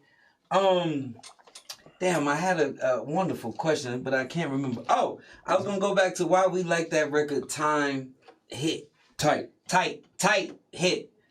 I feel, and I just want to get y'all's opinion on this. I feel we like that record, and I wanted to speak on why we like that record and why everybody's overall opinion was. I could tell that I wasn't from Denver. I could tell this. I had that bounce, and I wanted to bring that conversation back up because my initial response is like, I hate that we have to say that, but the reason is the bounce in the record, the rhythm and the bounce of the producer before we even get to the artist. You know what I'm saying? Okay. And I think, and from my seat in our community, we beg for records like that. Give us something with some bounce. Give us something we could play that the girls are gonna enjoy. Give us something fun. Yes, we're poets in Denver, and we like to really rap and really talk about some shit. But from our position, it's like, give us one of those, please. And I guarantee every DJ in the state gonna play it. Just because it has that bounce, and whether we know you or not, it has the qualities to work in fun environments, in DJ environments where we DJ. We're not playing, DJs are not DJing J. Cole and not that much Kendrick and Griselda. We might listen to it, but we're not playing that. But every artist, and every independent or local artist wants to get played by the DJ, and we need something with some bounce. And right off the rip, everybody's opinion was, I can tell that I wasn't from Denver. I got to answer. You feel what I'm saying? And that did stand out. So that's right? a good point. I gotta actually answer for that, bro. Real shit. I think number one, it's out the gate it's also about the product of your environment, right? I really do believe that a record like that out of Denver wouldn't have the right connectivity, right? Okay. I do believe songs like, we'll say, WizKid out of, Nigeria, like Miami, there's a different vibe. There's a different thing that they're tapping into when you're hearing their songs. So it's easy to tap into that, I think, naturally, right? I think if Denver even had a song like, I think everybody would tap into that essence. But if a Denver artist came out with a song like that, it'd be a good song. I just don't think it'd it'll carry like that because there's it's not. So my rebuttal to that would be one, it's not gonna sound just like that. So if we let's go to a different region and let's go to New York. Okay. New York, if that same record would not work in New York as well, but New York records that work in, let's look at our favorite artist. You probably should be able to relate. Jay-Z. Jay-Z's a super rap. You know what I'm saying? But he always gives us that record with the bounce that people can have fun to. You know what I'm saying? It might not be as bouncy as the hit record, but he's gonna give that. If we go to the West Coast, Kendrick, rapidy rap record, but he's gonna give us the bitch be humble. No. Sit down. He's gonna give us a bounce record. Jay-Z's bounce records come with features, bro. That's not necessarily true. Jay-Z's. You talking about Pharrell record? Yes, you are. Okay, well, I don't look at Pharrell as a feature. He's the producer. No, he's usually featuring on that motherfucker. No. Oh, whatever it is. That's not even it. But you know what I'm talking about. But I'm saying if we go to Dirt on Your Shoulders, that's the record on the Black Album. That's if we go Timbaland. to it's the producer. That's what I said before we even get to the artist. Right. The producers in the city have to provide this bounce. We need, even if we have to create it, and I know our bounce will be way more similar to a West Coast bounce than that record I think you know what I'm we saying? would be if for DJs, right? I think you're fishing in the wrong waters if you're looking for that type of record, right?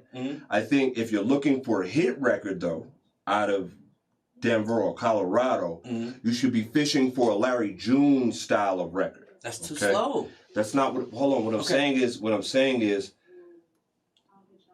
that's the hit vibe you're gonna get. That's connectivity to the city, right? That I think could travel organically across because that's the vibe. That the city gives. The city. Yes, you know what I mean? Exudes, right? Yeah. A lot of the songs that go right from out of Denver, right? Let's say Dope Boys, right? Dope Boy, Tana, 100 Rack 6. That was a great record, but that was a West Coast vibe, so to speak, right? Let's take the youngest 100 Pack Savvy, Polo Hilfiger, two of my favorites. I love how they're clever, right? But they're moving also, they're getting wave also because of the new vibe, the drill, the Detroit vibes, the Midwest, all that type of shit vibe, right? But a lot of their records would go further if there was something that just, and I know that's always hard to define out here, but I think the closest thing to that is like a Devin the Dude, a Larry June, like those, a Biggie style, even a Biggie style record like Juicy, chill, vibe. It's not gonna be like, you know what I'm saying, more money, more problems. It's crazy that you said Larry June and the person who makes all his beats is from Denver. Really? Cardo. Oh, that is? Cardo. From the city. Who made WizKid, good Kush and Orange Juice? Yeah. Cardo. Cardo on the beat. Went to Rangeview High School. You know what I'm saying? From here. You know what I'm saying? Yeah. Bro. Shout out Cardo's my guy. But that's crazy how that was what you said. I know. He's making the Meek production. did a track with him too and other shit. Cardo got stuff. But wow. So yes, 100%. That's exactly crazy punctuates the fucking point. But because every song with Cardo go with Larry Jones. Every single one. The other ones is but back to my point, because I agree that probably is our sound, and I want y'all's opinion. I want your opinion on what our sound is. As DJs, I love Larry June. The Good Kush and Orange Juice, I still listen to that. I remember using it playing Larry June. I'm like, this old is. But as DJs, we still can't play. That's not going to get the goal accomplished that artists want from DJs. Right. They want prime time spins, and during prime time, we're trying to have fun. I get it. You know? I get it. But that's also, so that's where I think there's a real... Denver's a fun city. Nah, I get it. You know what I'm saying? We've always, I really believe we appreciate now what Colorado, Denver offers. Is the vibe, is the chill, is the smooth, is the laid back, right? Okay. I think the time's caught up and the situation's caught up with appreciating that, considering this vibe is fun now. Yeah. Right? Yeah. So I think there's a difference in that. I think also that's a difference in the DJs. I really believe the cultivation of the sound shouldn't be trying to pull from a Miami vibe that I know gets the Miami feel, right? or a LA vibe that gets the LA vibe, or Atlanta. We should not be looking to do that. We should cultivate what's our vibe, sound. and that's our And slow chill. it down. We're smokers. We're chill. What's cool about Colorado, at least because I moved from the East Coast, right? So what's cool about Colorado was that in the East Coast, I learned as a kid, like, everything's so fast, right? You can get lost in the sauce so quick. Like, if you fuck up in the East Coast, your whole life could be tarnished, right? Yeah. But if you fuck up in Colorado for some reason, you could restart. We get this procrastination type of like attitude and chill vibe that just connects to us. And I think that's really where we're faulting ourselves and we're battling against ourselves, is looking for these records that are Miami vibes, that are Houston vibes, and we get that, right? But motherfuckers fly to here and come to here to chill out. Yeah. To float on a cloud. What do you think? What you think about the conversation? If you want to have some input, I think it's a great conversation, honestly, because it really makes you think about our sound and stuff like that.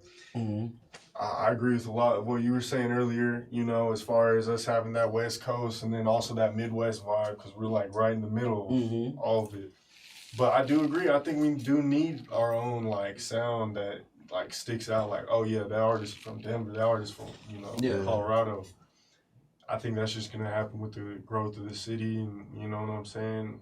It should be there though. I mean, I think we have the sound, y'all. That's what I'm saying. I think we're just searching for love in all the wrong places. That might be the case too. So what I think also is I think we do have a sound, and every time I do an interview or anything, I say Denver is a city of poets. We have some of the best actual rappers, and I put us the bat verse anywhere. Like, we really can say something. I think, and once again, I'm speaking from a DJ aspect, I think we just missed the balance. Okay, I got AP, I got Trev, I got those type of rappers over here, but I need the ratchet ass motherfucker that's gonna say the shit that they're not gonna say because they trying to speak some knowledge, or they speaking they shit, but where's my ratchet to balance that off? I want this side. We have this side's hanging low, this side heavy. You know what I'm saying? We could bust. We rapping. Even the youngins, we could bust. But Honey Pack Savvy came up through the ranks past everybody with the goddamn bape on my t-shirt, whatever the fuck. The ass cheeks on my t-shirt, because that was so. Somebody never made that record. You know what I'm saying? Somebody talking that shit. You know what I'm saying? Talking about some big, you know what I'm saying? Type shit. And I think that took him up in his whole class by getting the record. Okay, I can play this in the club. Like, Agreed. You know what I'm saying? So that'll take. But we need that balance. No, I can't say no, but I disagree. I do agree that path of taking your artistry that you're talking about, 100 Pack Savvy, will get an artist notoriety, some notability, things of that nature. You know what I'm saying? But if you're talking about bringing a sound as a group, as a unit, I think we have to appreciate what we are, bro. And we have to push that to the forefront, right? So, because I do believe there are very competitive records. If we're talking about, like, if we rate them on sound quality, feel, you know, whatever, I think we really can compete in that, right? But the thing is because we're looking at it like, oh, that's just for poetry, right? Not like, oh, this is an actual vibe. Like, you throw on some Colorado, you could actually have a vibe. Right? I believe there's enough songs that you could play with if you take from artists that if you really just grab them. We're talking to make a good playlist, 20 to 30 songs of letting it just go, right? Create a vibe. Of Colorado vibe. But we have to say, like, oh, we can't say like, oh, that sounds like this. No, this is Colorado shit. Yeah, we gotta this is our vibe. The reason why your head moving like this, because that's what Colorado do to you. It's a float. It's you know what I mean? It's a lazy river. So do we so when it comes, and I'm asking this, and I know you're gonna give me an honest opinion, ask your opinion. So when it comes to playing these records in our clubs and stuff, is it the DJ's job to slow the club down? No, you gotta. No, it's go ahead. You know? No, not at all. Because we want to support these records, but they're not high energy record, but that's not our sound. Do we slow the club down? I think the records are getting there. I mean, like, for example, the White Tees. I mean, that one has some bounce to it, in my opinion. It may not be 100% all the way there, you know, compared to the industry, but like that one definitely has some bounce. So I feel like we're getting there, but Yeah, I don't think you can slow the club down. I mean, I feel like that's meant for a different environment. Does Larry June get played in the club? Not at all. Right. Zero. Does Jay-Z really get played in the club outside of, you know, a couple, like it's real, you know what I'm saying, real shit? Couple. You know, there's what I'm saying is the appreciation, comment, like what, there are big artists, bro. Yes, who never get Kendrick Lamar, Kendrick Lamar, J. Cole. I mean, come on, Rick Ross. Even to be honest with you, you know the shit. That era, you know that time. You know, right. There was a time when he was shooting for it. Right now, when he hooked up with Jay and got them relationships, it ain't about that. It's about, you know what I'm saying, putting out good product and good music. I think we have to appreciate that and stop fishing for that, right? Well, then so let's because talk there's to the not a goddamn lane. artists so they can leave us alone. No, I think we actually are talking to the DJs. The right conversations right here. But when we have these conversations, like, it shouldn't be dope. But it shouldn't. What I'm saying is this: to me, in my opinion, it shouldn't be dope song, but okay. The conversation shouldn't be dope song, but this won't play in the club, right? Okay. So it should be, damn, that's dope song. We pushing that in wherever. That's a vibe right there. That's Colorado. We'll put that in the Colorado pocket. Whether it's even, because I really believe that if we're able to, and if we start appreciating the shit, I believe we could literally be like, I bet you ain't gonna have to say it, but out the gate you could literally be like, all right, we finna just go on a town wave right now. You feel me? And if we really support it and appreciate it, I think the wave will really ride and carry. You feel what I'm saying? And we're talking about like we're talking about the club, like we winding down the club, like you play R&B or whatever, like you play the cool music. You feel what I'm saying? Is that when you take the vibes, or when you just having like the startup of the club, like just playing that town, that type of shit. Paint wine. Sipping paint. Sipping paint, my bad. Trapping paint. I can see that being more of a, trapping paint. Type of vibe. Yeah. Like, okay. Let's talk about, where you wanna go? We finna go all over. Let's go all over the place. Let's talk to Mile High Minute. Where you wanna go? Mile High Minute. Let's just give them a chance, at least for folks that don't know. Yes, right? yes. Let's ask the question first. Of course, who you are, right? Let's give you a regular introduction. Mile High Minute, right? And then what's giving you to know why you're on here, bro? It ain't because you're Mile High Minute. It ain't because your name's Brenton, right? Right. What are you getting splashed for? What are those startup? You ain't got to go into detail, but just give people an intro. Yeah, my name is Brenton, with the Mile High Minute. Grew up in Colorado, you know what I'm saying? Basically my whole life, I was born in Fort Collins, lived there for like a couple years, probably like 3 years. When I was little, and I like moved out of state a little bit, lived in like Wyoming, Nevada. When I was really young, like I'm talking like 5, 6. Moved back to like the Denver metro area. I was like 8, like Thornton, Arvada. Went to like middle school and high school up there, and then, but really been all over the Denver area. You know what I'm saying? Grew up here, started doing the Mile High Minute. You know what I'm saying? I noticed a lot of talent out here. Yeah. Speak on what made you want to start doing that. There you go. Yeah. So, first I was like really just flipping vintage clothes, because like I used to go to the thrift store with my mom and shit. Like I would always see like dope jerseys. Like I remember I seen like a Celtics jersey, but I was growing up, I was always a Lakers fan, so it was like, nah, I ain't wearing no Celtics. Yeah. But I was like, maybe I could sell it. Yeah. So I just started like selling clothes, and then I started linking with like mainstream artists, some like local artists, and like selling them shoes and clothes and stuff. And I was like, damn, if I'm already like in this type of environment, and then I'm going to some local shows for like homies at the time back in high school. Yeah. And I'm like, damn, like I remember I was hearing Young Fiji. He's an artist from up north. Okay. He was going hard at the show, and it was catchy. It stuck in my head. It said, "Walk, you can hit the dope, walk." So I was like, damn, there's a lot of talent out here. And I was watching like No Jumper, Say Cheese, all the major platforms, TV, and then I was like, why not start doing interviews out here? You feel me? I feel like there's a lot of talent, a lot of rappers, a lot of artists. I feel like I looked at it like, how could I solve a problem or like provide value besides rapping? Because I can't rap. You feel me? Yeah. I can't rap, but I enjoy rap. I'm a fan of it. So how can you be involved? How can you be involved in the business without being a rapper? Right. Because I've always been a businessman. Always been into like real estate, stocks, reselling, different stuff. So it's like, yeah, it was business. So you understood the market. Yeah, I seen a demand. I seen a demand for media in Colorado. That's good.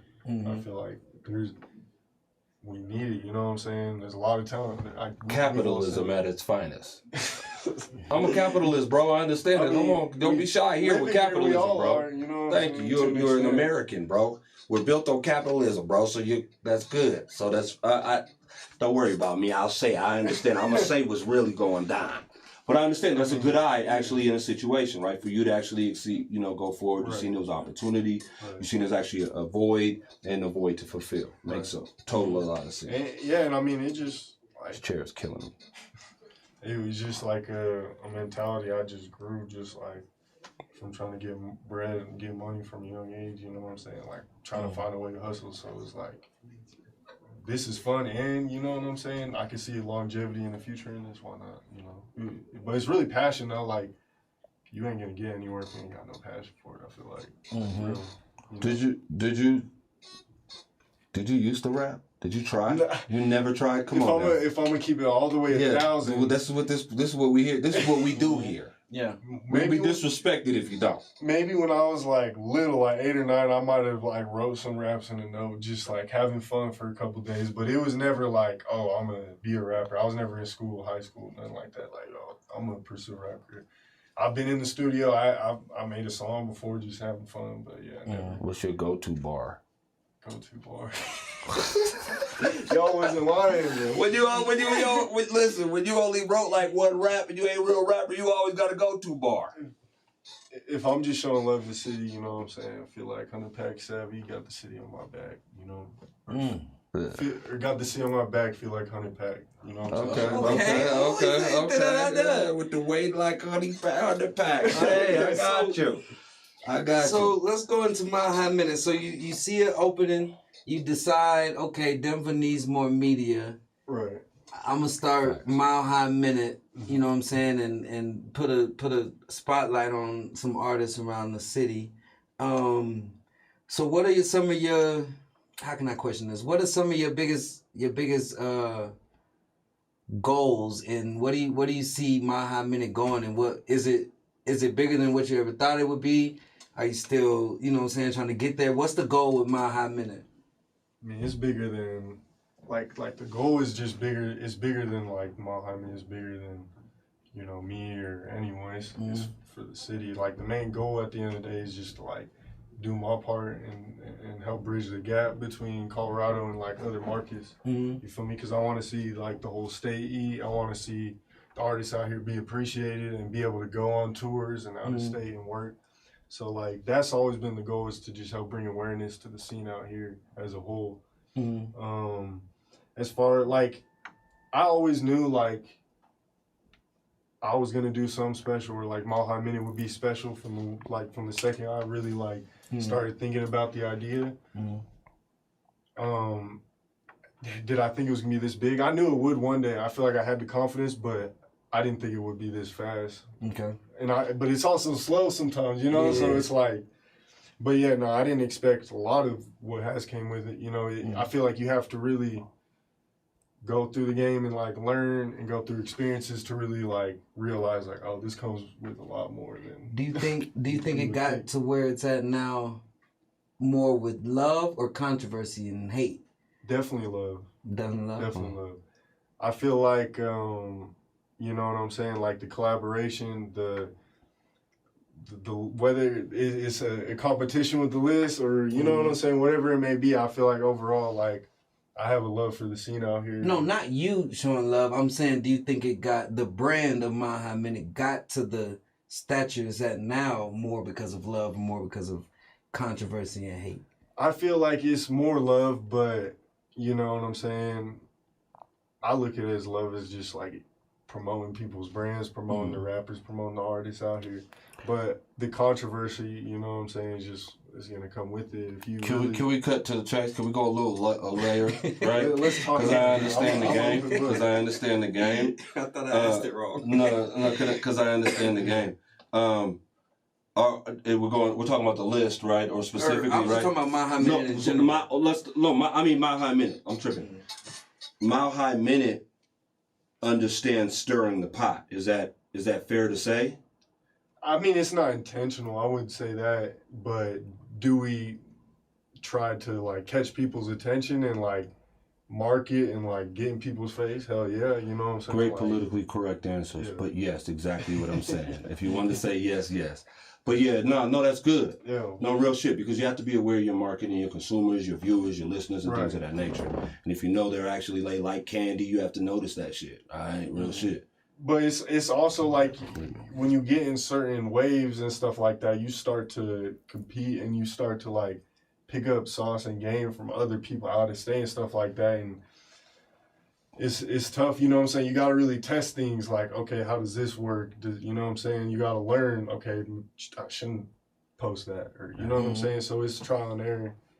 But who are some of your favorite media outlets outside of Denver who you grabbed this game from or kind of watch and shadow and take pieces from? Who are some of your favorites? Definitely like Say Cheese, Zach TV, No Jumper, Sperry Springer, shout out my dog. Real life street stars. There's a lot of Texas platforms because I feel like Chicago kind of started, but Texas kind of took it over and just, you know what I'm saying? If we're talking from a straight like blogging media, like Instagram, YouTube perspective. I didn't know that. But if you take market, if you're looking at the market, you know, all of those things, you know, so let's take sports rankings, right? Sports rankings always cause calamity, right? Let's take, you know, anything that's cooking, stores, wings, whatever the fuck it is, rankings always cause calamity, you know what I'm saying? Cause conversation and dialogue. So it's definitely something that's a formula that's been working since fucking hundreds of years, you feel what I'm saying? Causing those debates and those conversations. So it's not a new recipe, but it's definitely a working recipe. Yeah. Right? I mean, at the end of the day, it's just to really promote the artists. Like, hey, like, here's some artists you guys should pay attention to. You know what I'm saying? I know I don't know everyone. I know I can't, you know, put everyone on the list. I know people are going to have their own opinions. They're definitely going to disagree, and that's okay. But, you know what I'm saying? I feel like it grabs people's attention. And I like you said, I peeped game. I was finna say, Brendan, we're not finna do this with Uncle Tuxx on here, bro. We're not finna do this, bro. K-Tone was here, he would say this. Me, I'm gonna say this shit, bro. It's not to promote the artist. You're not saying, here's the artist you need to look for list. You're not saying that. You're saying, here's the top, right? The top artist, and you have them ranked by number. Okay? Right. So that's not saying this is the artist to look for a list, right? So you know what I'm saying. Please don't take away the... I respect it. I respect it even more up front, the gamesmanship, right? Because I'm a chess player, so I understand. That's what I love at it. So...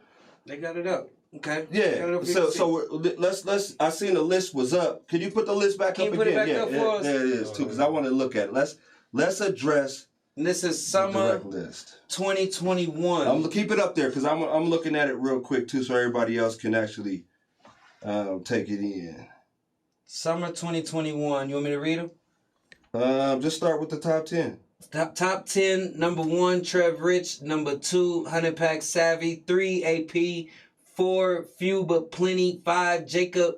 6, Polo. 7, It's Okay to Cry. 8, Old Man Saxton. 9, Tanner Timbirds.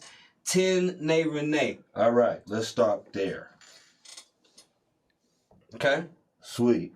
Okay, what is top 20 Colorado rappers, right? So we know if any state, matter of fact, we're global. You're global. We're all global. Right? So that's a global attachment to somebody saying the top 20 rappers. Right?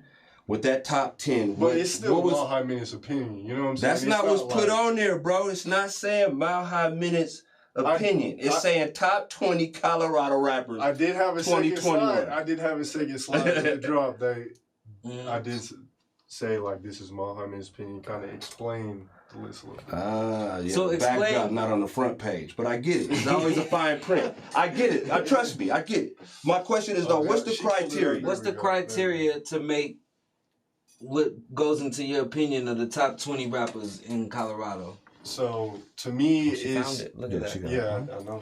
To me, it's a lot of it has to do with the overall brand, and are you in front of people's faces, and like your respect out here, you know what I'm saying? Like also your history in a way, like how many years have you been putting in, you know, like different like nominations. Now, I will say the top 20 rappers list is very like it is very opinionated. Everyone's gonna have their own opinion, so it's hard to really be like, oh yeah, like for example, in the NFL or NBA, it's easier to pick a MVP because the stats are more analyzed. Yes, there are numbers in hip hop and rap and stuff like that, but it's a little harder to analyze with fake plays and a bunch of different stuff going on nowadays. But overall, I heard you whisper that too. He said fake plays. But yeah, I heard you bring it down, but I get it. Go ahead. But it's like, when you look at it, I feel like these are the artists who have the most impact overall over the past year. You know what I'm saying? It's not an all-time list. I'm going to be honest. I don't think I'm educated enough to make a Colorado all-time list because I'm, 3-4 years into the scene. But yeah, from my perspective, from what I've seen, and it's also, I try to be diverse. I try to, not just do street rappers or just do lyricists. I try to mix it up, you know what I'm saying? So we can get more of a balanced feel, if that makes sense. So yeah. Do me a favor? Pull up Few But Plenty. Does he have a video?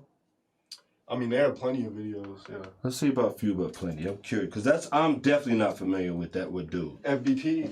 Oh, FBP. Oh, okay. Few But Plenty. Okay. Oh, that's he gets a gang of plays. Okay, it's like though. He gets a gang of plays. Yeah, he got a couple with don't he got one with $1 million or something? He got one with No Pressure hit $1 million. No Pressure. That's about it. No Pressure was a good one, man. I thought that was a very good song. It was a vibe. So that's what. Okay. Not on Praise, No Pressure. The SAP weight. Don't put no pressure. I just want to hear him by himself. Play the newest one that he has. Yeah. Keep talking. Let me. Yeah, but a lot of. No, I like. Trust me, and I know history on the history of this shit, the way that they actual movement too. Yeah. Which is it has its pieces, it has its dynamics. Yeah. You know what I'm saying? Right. But yeah, let's check them out. Put me over, ain't nothing to say. Number one mixing, we tryna get paid. These bitches be hating, niggas be lame. We loading them Glocks and we busting them things. Nigga gon' die if he reach for my chain. I die for my brother, I die for my gang. If you riding with me, then you know I won't change. Still banging my shit and it's never no pressure. 40 on me, we put bro on a stretcher. We're skipping them classes, that fuck all them lectures. Play with that burner, you know it's gon' bless you. Get cold in my city, get cold in the snow. Ain't tryna get shot, get your ass on the floor. You be ducking my gang, I be ducking the pole. Bitch, I'm ballin' like Murray, I'm up in the skull. Got my eyes on this money, look back in the mirror. He was born. FBP. That's FBP Mo? That's FBP Mo. Okay. Top 5, still to go, me. We're talking numbers. See that? There we go. Numbers. But numbers can be mistaken. All right. So, but go ahead. But you're right. Numbers, I get that. But and it can't impact. just be numbers too, though. You're right. But I also know impact. It also attachment too, right? This is the one that's real controversial. Jacob Campbell. Is it really just based off of skill or numbers, or Netflix? Or is it? Come on now, come on. I mean, the dude has bars. You know what I'm saying? He's a real lyricist. You put him top 5 in a lot. You put him up there in a lot of lists, bro. But it's because he has a good following. There we go. From a business side, he was on the Netflix, which obviously really boosted him. I mean, his numbers seem pretty solid. He's got some hits with Trev. I know he's got some with Savvy on the way. So I think he has a lot of potential. You know what I'm saying? Top 5's not potential, bro. No, yeah, he's one of the. Come on, man. He's one of the heavy hitters out here. Top 5's not potential, G. You can't put potential on top 5. No, you're right. Right? I'm just kidding. Jacob Campbell, man, I get where he came from. I get his grind. You know what I'm saying? He did just drop a tape too, so that. And I listen to a lot of his shit. I listen to a lot of these artists. One artist I do want to try to hear is somebody I haven't listened to. It's Okay to Cry. Yeah, I've never heard it, but he's always on your list too. He's always up there too. What is it about him? So, like I say, it comes into more of the diverse play to where, like, I want to try and, from a marketing standpoint, connect with as many different audiences as I can. You know what I'm saying? Here's a rappers list, so I can only do so much. But okay, you know, It's Okay to Cry has, you know, worked with a lot of underground legends. You know what I'm saying? He's done millions of views. Been on No Jumper. It's a different type of rap. You know, it's like an emo rap. Is way different. I don't listen to it. I'm gonna keep it 1,000. But I respect his numbers. I respect that. You know, I'm pretty sure he's signed. You know what I'm saying? He's done a lot of things that a lot of artists, you know what I'm saying, haven't been able to do. Strive to do. Yeah, right. Play one of them real quick. What's his most famous one? Pop, Lock, and Drop Dead? That one's alright, but yeah, I mean. For our patients. We don't get He's unique though. I'll say that. Yeah. We gotta talk. Yeah. We gotta play it fast. If he signs, I want copyright. Just throw it in the middle somewhere now. We know what a record sounds like. God bless all my bass fans. God knows I don't use hands. Trust me, you not my man. Smoke blunts with slender man. This is your boy, Eat That Pussy 445, and about like 30 to 45 minutes ago, I beat the fuck out of my dick so goddamn hard. I ride my own dick, cause I'm feeling myself. I don't need a cosign, I don't need help. Got my own swag, if you can. I like that one. Didn't sound that bad. It didn't sound bad. Where's he from? You know where he's from? Yeah, I'm pretty sure he's from Denver. You know, from what I've talked to from the him. Metro? I don't know, like, what exact city. I think he might be in the, like, the outskirts, Metro. Okay. But I'm not really close to him like that. I have chopped it over him, but. Yeah. There is he likes to stay to himself. He's really. So you're what I look at, right, is you're very smart dude. I appreciate it. Thank Let me say that. I appreciate it. Because I believe every single one from 1 to 20 is very strategic, okay? And very well put in place based upon that, right? If you understand the placement and the situation, right? So I think folks need to understand also this is not a list of the top rappers in the city. Yeah, right? It's always going to be. But it's also not a list for the second page that you put up there too, right? Because you know that page ain't getting shared at all. Right, you know, the disclayment, the disclaimer, the disclaimer, right? Yeah. You know that ain't getting shared, bro, right? You know the top 20 Colorado rappers, 1 to 20 is getting shared, right? And they have enough followers to actually debate the conversation, have you know what I'm saying, dialogue upon it. Great, I think it's brilliant, honestly. Every time I look at it, you see my comments, I just be like, you know, I think it's great because anytime you can have motherfuckers just in the media world, right? Cause some calamity, cause some shit like that, people sharing, cause dialogue. Just gets people talking about You've hit the mark, you know? right? Like, you've hit the mark. What I don't like though, you heard, if you remember. Yeah. What I don't like though is because this is a representation of us, right? Right. So if it is somebody that don't understand that situation, right, who doesn't look at the world like me and you, so to speak, or me, you, and Squizzy, so to speak, in a sense, right? Is not looking at that. They're looking at top 20 Colorado rappers 2021, just as the phrase says, right? Right. And this is our representation, right? So in Germany, this is their attachment to us, right? Right. And they get these songs and it's like, Old Man Saxon, top 10. Jacob Campbell, top 10. 10 to 10 makes my moves. That's my dog from my same hood. Like, we get it. Top 10. I get what power moves are. We understand. Trust me. I'm not saying I don't understand it. Right. I'm just saying for the person turning it on, right? For the person in Germany, Atlanta, where we're trying to get signed, say LA, who's tapping into ARs and who's getting the most talk about, who's getting the most stir up in these conversations, because you know that shit matters, right? So that's the thing that only gets me. I think also this list is adjusted a little bit more too, from in the sense that you've been wise. Like, hold on, I gotta really. I can't just you feel me? I gotta really add some real shit. So I understand it. It's heavy, but there's some artists on there, man. You smart, like bro. It gets really. You hit every pocket. I'll tell you that. I feel like it gets really debatable once you get like you can't not put the Trevs, the APs, the Savvies, the Mo's, like I mean, I know there's 100 ones I can name, but like there's certain rappers I feel like you can't not put them top 5, top 10. Once you get outside of that, it's really debatable because there's a lot of artists out here who I feel like are doing similar numbers and having similar impacts and stuff. You know, does Mo's dope? Does Mo make top 5 if he's not Hispanic? Yeah, I mean, if you're doing that type of numbers, you know what I'm saying. Regardless, you gotta be up there. You know what I'm saying. I thought that was one of the diverse ones that you was trying to throw in. I mean, yeah, like they definitely make the list more diverse. It shows that Denver has more. You know what I'm saying? A West Side too that is coming hard. You know what I'm saying? With a different vibe, I feel like the West Side has a more. It's that I want to say Colorado sound because of the conversation, but like that West Coast, that West vibe. You know what I'm saying? I love does the artist's relationship with Mile High Minute go into the placement on the list or even making the list, their relationship with you or with Mile High Minute team? I mean, will it have an impact? Of course. You know, I can't sit here and be like, yeah, nah.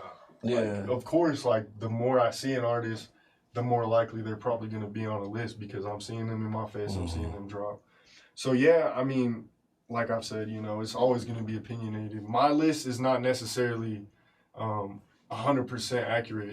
It's always going to be debatable, you know, so. But yeah, I mean, sure, if I'm, working with an artist, if I'm seeing their moves on a regular basis, you know what I'm saying, in front of my face, like, we're linking up with these artists and stuff, then yeah, it definitely has an impact from what I see, you know. Just like I feel like anyone else, like the more you see an artist, the more you're gonna believe in them, I feel. Can you pay to get on the Mile High Minute list? No, never that. I've never done that, nah.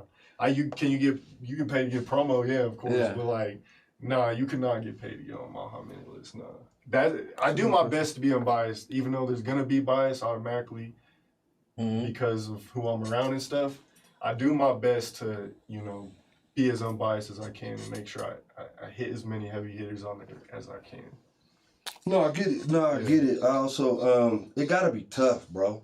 Like we're not gonna, can't placate like, even be, a white dude in rap is tough, right? A white dude in let's say hoop is tough, right? Like just because of the saturation, you know what I'm saying, of the markets, right? So you gotta not find ways, but it's better to be strategic than to think you could just jump in and just be, one of the ones without being very, very schematic with it. You know what I'm saying? Right. So kudos to you understanding that, right? Thank you, I appreciate it. You know what I'm saying? What's also I see the new list too, like new artists to look out for and stuff like that. Freshman list. The freshman list. Let me see that. Hold on. I can pull it up here too. That one was even more debatable because leave that up while I pull this up, please, Dre. Even after I made that list, there was like 3, 4, 5 artists. I was like, fuck, I really could have put them on there. You know now this one's way tougher. Like this one's way tougher. You can take it because I see it. This one's way tougher, right? Because I like so many young artists, but they don't fit like you just fit in certain categories, like weird shit, like best voice, like best way to end a verse, like best way to, you know what I'm saying? Like it's just weird how they because there's no structural 16 chorus breakdown, that type of shit. So you just kind of have to appreciate the artist for who they are, right? Yeah. Some might just do a song that's be 24 bars verse type shit, you feel me? So you just have to appreciate the artist who they are in the new age, at least in my opinion, right? So these be hard. I like this list, and I think I told you this before, because I like this list because I never know any of these people. Yeah. And it gives me a chance to, I actually agree with what you're saying when it comes to this list of spotlighting artists for more people can see their name, see their face, and if you are interested, you're going to go look at YouTube and look up these people. So this list, I do appreciate. I know most of the people on the other list, and I have my opinion. Right. But when it comes to the freshman list, I don't know. No, I love it. Pull up SS Tone. He's number 2, bro. I know about It's Brazy, great pick, movement. That's you can't really say too much out of that one. Really, just even his activity, his positioning, his following. A lot of people's also giving his cosign. The cosigns are heavy, right? Features like his, AP. I mean, just not even the features, just that people who have said his name in the public about what's coming up is fairly impressive to me. Like he really, if he really was, I wouldn't say smart. I would say if he was taking advantage of the opportunity, he would take clips and carry all the posts that have been about him and all that shit, because they've been with a lot of people with some real weight. Renee just called him out just the other day on an interview. You feel what I'm saying? It was the only name that she brought up when they asked about that. It's sharpshooter tone. Oh, sharpshooter tone. Oh, I heard sharpshooter tone. Yeah. Okay. I don't know about number two. Number two. I also see Nina the Chris on a lot of your list. I'm not sure. Come on. You don't like Nina that much? Come on, bro. I listened to him a few times, bro. He got a voice. I don't know. I got you. There's a few on there. Hunter around Hunter, he definitely has activity. You can't knock him. Lily's really, she deserves to be on all these lists just based upon a few of the things that you're talking about criteria. Activity, growth, you know what I'm saying? Really just her belief, her dig into really the game. I really shout out to Lily. I think she just got it, like the sound and the potential to look, everything. I think a lot of it though, for a lot of female MCs though, it takes confidence. Because men, it don't matter what your bars are, right? For I believe how men look at female rappers, right? I don't believe that it cares what your bars are. Those are like third. You feel what I'm saying? Yeah. You know what I'm saying? Like those are for third. Number one is confidence. You could say anything, but if you say it confidently, we're already taking that off the list right there. Like, okay, bet we're attentive right there. You know what I'm saying? Yeah. So I think Lily has gained that confidence. Renee came out with it. You feel what I'm saying? Everything else just comes with it. And that's, you know what I'm saying? If you come out with the number one skill, then everything else could be, you know, worked on. You know, you're not a free throw shooter. We'll work on free throws later. You feel what I'm saying? We'll work on those. Those will come with you. You know what I'm saying? But you can already tell she's a dynamic player. The ape is too high. I get he's out there. I get he's on Bird Gang. It's too high, bro. Real shit. I'm saying he knows shit. No, real shit. I just want you to know I'm all ears. I get all my music from this guy. That's why I'm kind of sitting back, because he knows way more than I do. I love Dope Boy Deuce activity. It's crazy. Song, he should be on the list. Pepper, I think, should be higher. I think Pepper. I think Pepper has she's an acquired taste, but I think she's a very special artist for some reason. That could be personal. I like her energy on the songs and stuff. I feel like she really. To me, it could be personal. Like Doja Cat was an acquired taste before she tapped into the sound. You feel me? She was just throwing shit out there. You know what I'm talking about? But there was something about her. You know what I'm saying? Pepper to me got that. I think Juvie rides on a lot of namesake. I think she just has more potential and based on the cloth she's cut from, right? But I think she got a lot of work to do. Honestly. I agree. You know what I'm saying? Yeah, I agree. You can't agree. You put her number 13, well, she still go hard. I think she got bars. You put her 13. I mean, I think she's coming. But up. I got you. Think she got it. Fredo, all that dope. Yeah, I think he should have been higher. I should have put him higher. He need more activity though. Jazzy Hot Boy's more political, more of a politic move too. But you know, he need more activity too. True. Yeah, you know what I'm saying? Yeah. But he is in a pocket that you probably, you know, I get it. So no, I like it, man. Yeah, keep dropping these, bro, because it really gets me to tap in. Because I'm actually gonna look into some of this shit, man. So thank you. My question is, do you think because you're not really into other genres, are you ever gonna do an R&B list or a hip hop list? I've done like a little bit of like hip hop stuff, like with the March Madness. You know, you know, that was good. Yeah, Kayla on there and like Rachel and you know, some more hip hop. Yeah, I want to. It's just like we were saying earlier. You know, rap is catching everyone's attention. You know, everyone keeps talking about it. You know, there's a lot of rappers out here, and it's what I've grown used to. But what I will say though is like my taste in music has definitely changed. Like as I've gotten older, I know I'm, you know, still like 23 or whatever, but like in high school I was listening to more like underground, like grungy shit. Nowadays it's more like I still listen to like the street shit because like it gives me hype. Like the energy is good, but I've been listening to more like just lyrical people, like, you know what I'm saying? For example, like AP really like easily top 2 or 3 artists I'm playing on a daily basis just because like I can ride and just look at the mountains and listen to that Man in the Mirror or whatever, you know, and just vibe, like, you feel me? So, yeah. I think for not adding artists like Trey AAA,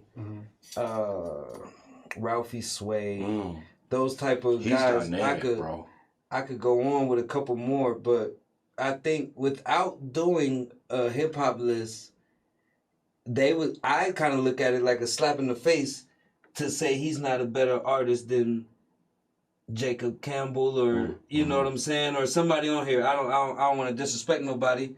Troy Good. To say Troy Good is a better artist than Trey Triple.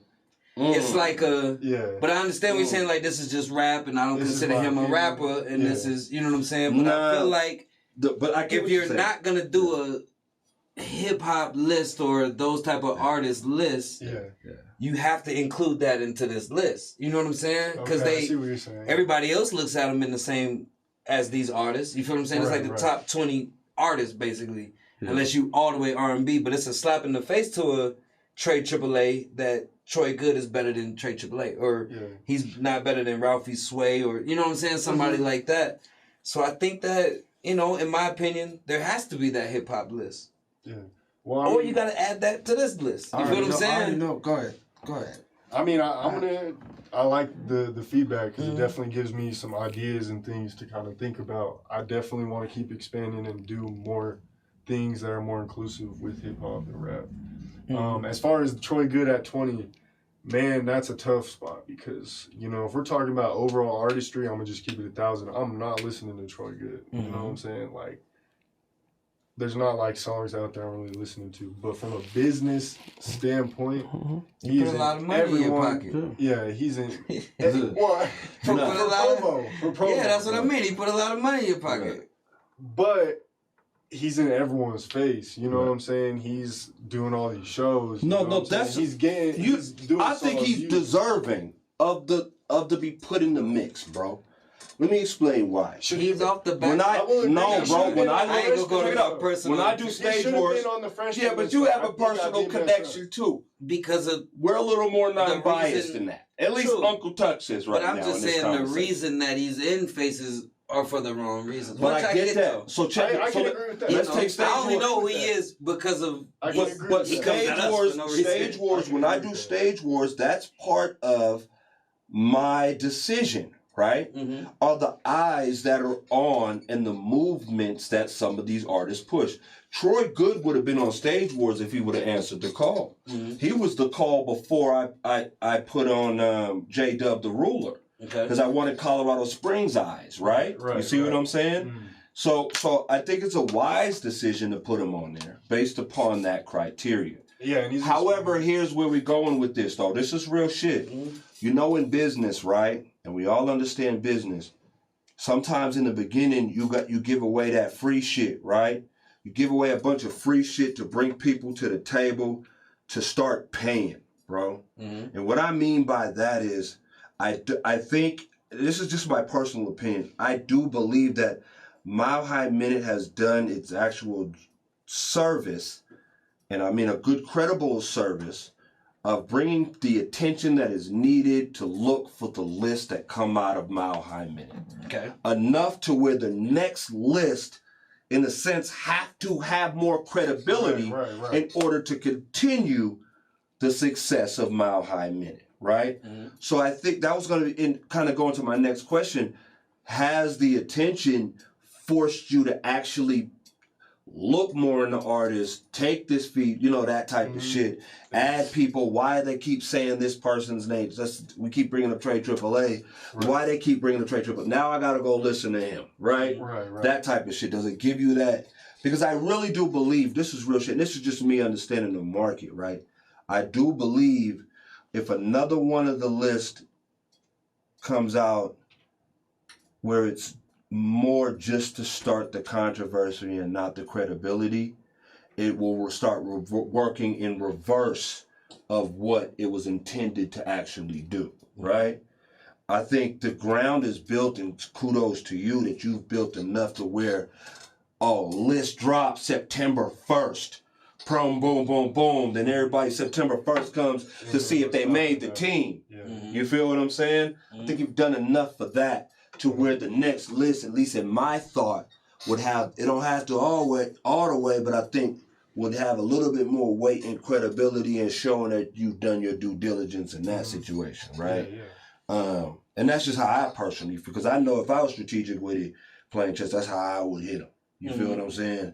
Yeah. I feel like you always got to come harder and do more research every year. If you go look at my first list, 2019, like, very unknowledgeable, and I'm probably, say I do continue doing this, I'll probably look at this year's list and be like, what was I thinking? But I don't know, I'm really just trying to think about new ideas and new things and keep, like just trying to get better. Evolving and stuff like that. So I mean, your passion's dope though. Let me say that too. Go ahead, ask your question. I appreciate your passion, man, because I really believe, bro, that like, I believed this for a long time, you know what I'm saying? Colorado really has like some artists that they need attention, you know what I'm saying? Right. The reason why that fuels me is being able to say, damn, have you heard? You know what I'm saying? Right. Because I've been digging in the crates and like, oh no, that nigga lives right on the same street you do. You know what I'm saying? Right. Even my idea organically for Stage Wars was when I came back from all my little,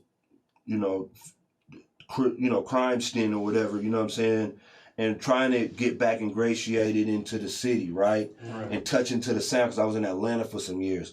And coming back here to really hear what's new, what's going on, going to every venue, hearing every new artist, going to all this shit. And then what I realized was like, damn, I'm on the west side having a show. And I know if my niggas heard this artist, nigga, in Park Hill or the East Side, they would love them like their audience would. And I know if East Side Jewy came down to here and did something, you know what I'm saying, they would love it, right? So that's why if you see even like, I'm grabbing folks from all over the same way in order to actually get that attention to as well. So I understand it and I appreciate that because it really takes a love for the sound. And I like it. So kudos to you again on that. I appreciate that. That means a lot, especially coming from you, you know what I'm saying? Peace. Like, I know y'all both have a lot of respect out here and a lot of like, just say, you know what I'm saying? Like, I remember when I first started or even before that, just like when I would go downtown, just seeing, you know what I'm saying, you DJing at events and stuff like that. So, I'm made me just feel very old, bro. appreciative. It takes guts, though. So what shit, it takes guts, bro, to do this shit. You is old, man. I'm not finna do this. You changing your life and shit for health reasons and shit. I got two questions for you. One is a person I wish somebody else would be asking it, but I'm asking myself because I've been waiting. Where the fuck is the DJ list? That's a good question because, I've talked to a lot of people about that, producers, studios. I did do a videographer's list. I seen that. That's when I thought we were coming. Like, oh, he's going to the video guys. We have to be up. That's a little swayed. I'm going to have to, you know what I'm saying? I really didn't want to do a bunch of different lists, but it's like, I'm really trying to build a team too and like, do the research, get into it. Yeah. Bring this shit back to the table. I mean, producers. It would be hard to put like any DJs above you in like K-Town. I mean, I know there's a lot. Please don't put me first. I know there's a lot, but like, it would be hard to. Y'all at least would be on the list. For we sure. doing this? Like, all right, let's do it. Check it. So let's do it. Let's do it. But my opinion on DJs, I'm gonna keep it valid, is probably not as knowledgeable as like the like. Hold on, we let's do it. All right, let's do it. Let's do it. What are you I literally was having this conversation. Okay, I was having the conversation. Somebody literally asked me, right? Who is the top DJ in the city? Don't do this when I'm here, man. Why? Why not? Cause Uncle Tuxx don't give a fuck. So who is the top DJs in the city? Okay. And I can't lie. Like a few years ago, it was an easy decision for me. You know what I'm saying? It was like, okay, DJ above, nigga. Like, what the fuck am I gonna say? Why else would I say anything else? Every other DJ thinks he's the greatest. You know what I'm saying? Every other DJ that we love thinks he's the greatest. Why not? You know what I'm saying? And I see why. I witnessed it. I enjoyed it, appreciated why he's on that, why he's revered like that, right? However, this year and this time, this question was different. Okay? Kudos to you. It's not because you're here, bro. You literally you've made it so hard for me to say KDJ Above is the #1 DJ that represents out of here. You made it that hard, bro. To be honest with you, I said at the end of the conversation, you're #1, bro. Real shit. And it's based upon every criteria for a DJ, right? So again, kudos to you paying attention, understanding the game, growth, because you know my history. Yeah. I did not like you when you first started. I thought you were a horrible fucking DJ. All right, we can say it. Come on, man. You know what I'm saying? I was at a party back in the day where I'm over here. We're not here for that. Listen, I'm telling them. We was at a party back in the fucking day where Youngin is over here DJing. What's his age, bro? Listen, that's fine. You still fucked up, okay? And I eyed it. There's a fight in the club, okay? Guess what the DJ plays? Oh, no. In the middle of the fight. Fuck them other niggas, cause I'm down for my niggas. Fuck them other... What? We don't know. But anyways, that's kudos. No, but that's kudos to you. Your work ethic, your growth, your real understanding and appreciation for the game. All of that shit. So again, kudos to you. I'll tell you right now, if you ever do, please don't put me first. But legend, I don't want that smoke, it's hard not to though, because you're in. It's like, okay. I see you. I know you that dude. Let them argue for me. But if you put me in front of a couple names, boy, I love it. K-Tone's the most legendary, bro. Exactly. He's the most legendary. Don't take him. The question was not. First of all, K-Tone might be the most, arguably one of the most legendary people out of Colorado. Okay, so that supersedes in a sense a position of we're talking about just a sectional of DJing, right? It's scary to be at the top of them lists, man. Did you see what I put on your new thing? So I put on your titling, right? Yeah. I put on, it was DJ K-Tone, legendary. No, it was K-Tone, legendary DJ. SQUIZZY TAYLOR, iconic DJ. There's a difference between iconic and legendary, bro. Yeah. Soak it up, bro. You deserve it. I just know it's scary to be on the top of them lists, man. What are you, Simone Biles right now? Nah, but... Is that what you're doing? We're not doing that. Is that what you're doing? We're not going to talk about... We're not going to disrespect mental health. I didn't disrespect it. I'm asking you, is that what it is? Go ahead. This is not what we're here for, but I will say it comes a lot when you be on top of them lists. My closest of friends have been on the top of every one of his lists. Peace, right? And every time he drops a list, first thing that comes on, fuck Trev, fuck AP, man. Everybody sucks they dick. Everybody's just, it's they clout chasing and blah or whatever. It's because of the gatekeepers. I'm better than them. They get all of the hate just because they're at the top. You feel what I'm saying? And they show the most love, in my opinion, show the most love than anybody. But because you're at the top, you got to catch these slugs. You feel what I'm saying? That's what comes with it. It comes with a lot of love, too, though. I feel like the slugs just stand out more. True. They stand out more. That is true. But that's what comes with industry. Greatness anyway. What I love about greatness, bro, and this is the thing with artists, I think that, it's the KD situation, right? But this is what I think about artists. I think the greatness of artists shields them or fights for them, right? Okay. Like if you have somebody saying, let's just take who we had. Troy Good is better than Trev Rich. Mm-hmm. Trev don't have to say nothing. True. Right. Yeah, you see what I'm saying? Mm-hmm. Right? And I think, I think the when it's great like that, it's warranted. Mm-hmm. You see what I'm saying? If somebody said, and I'm starting controversy saying this. Nah, I ain't gonna do that. I ain't gonna do that. If somebody said, that was Uncle Tuxx about to have an asshole moment. But if somebody said it was like, K-Tone is better than, or somebody is better than K-Tone, right? Mm-hmm. K-Tone's peoples would actually come up and be like, nah, fuck that. And list all the accomplishments, all this shit, boom. Greatness comes with that shielding, right? Mm-hmm. It comes with, like being the president comes with Secret Service. Mm-hmm. You see what I'm saying? You got to let Secret Service do their job. You got to let the Beyonce club. Beyonce don't come down. Beehive. Yeah, Beyonce don't come down and speak for the Beehive. The Beehive handle all her gripes. Right. That's because that comes with the great. You have to accept that part. Okay. You know what I'm saying? That's a nice transition. How do you deal with that? Because when you do put these lists out, all the hate comes and all the everything comes to you. How do you do that? How do you handle that, or how does it make you feel? I mean, at the end of the day, like, I know I have good intentions, you know what I'm saying, for the scene and for the culture and for, like, you know, my part as, you know, my little part into what everyone's got going on, you know what I'm saying? And I feel like it's for the better. At the end of the day, it's bringing exposure. It's helping Colorado, you know, the rap scene look better, you know what I'm saying, more lit, like, make people want to actually come here and tap in.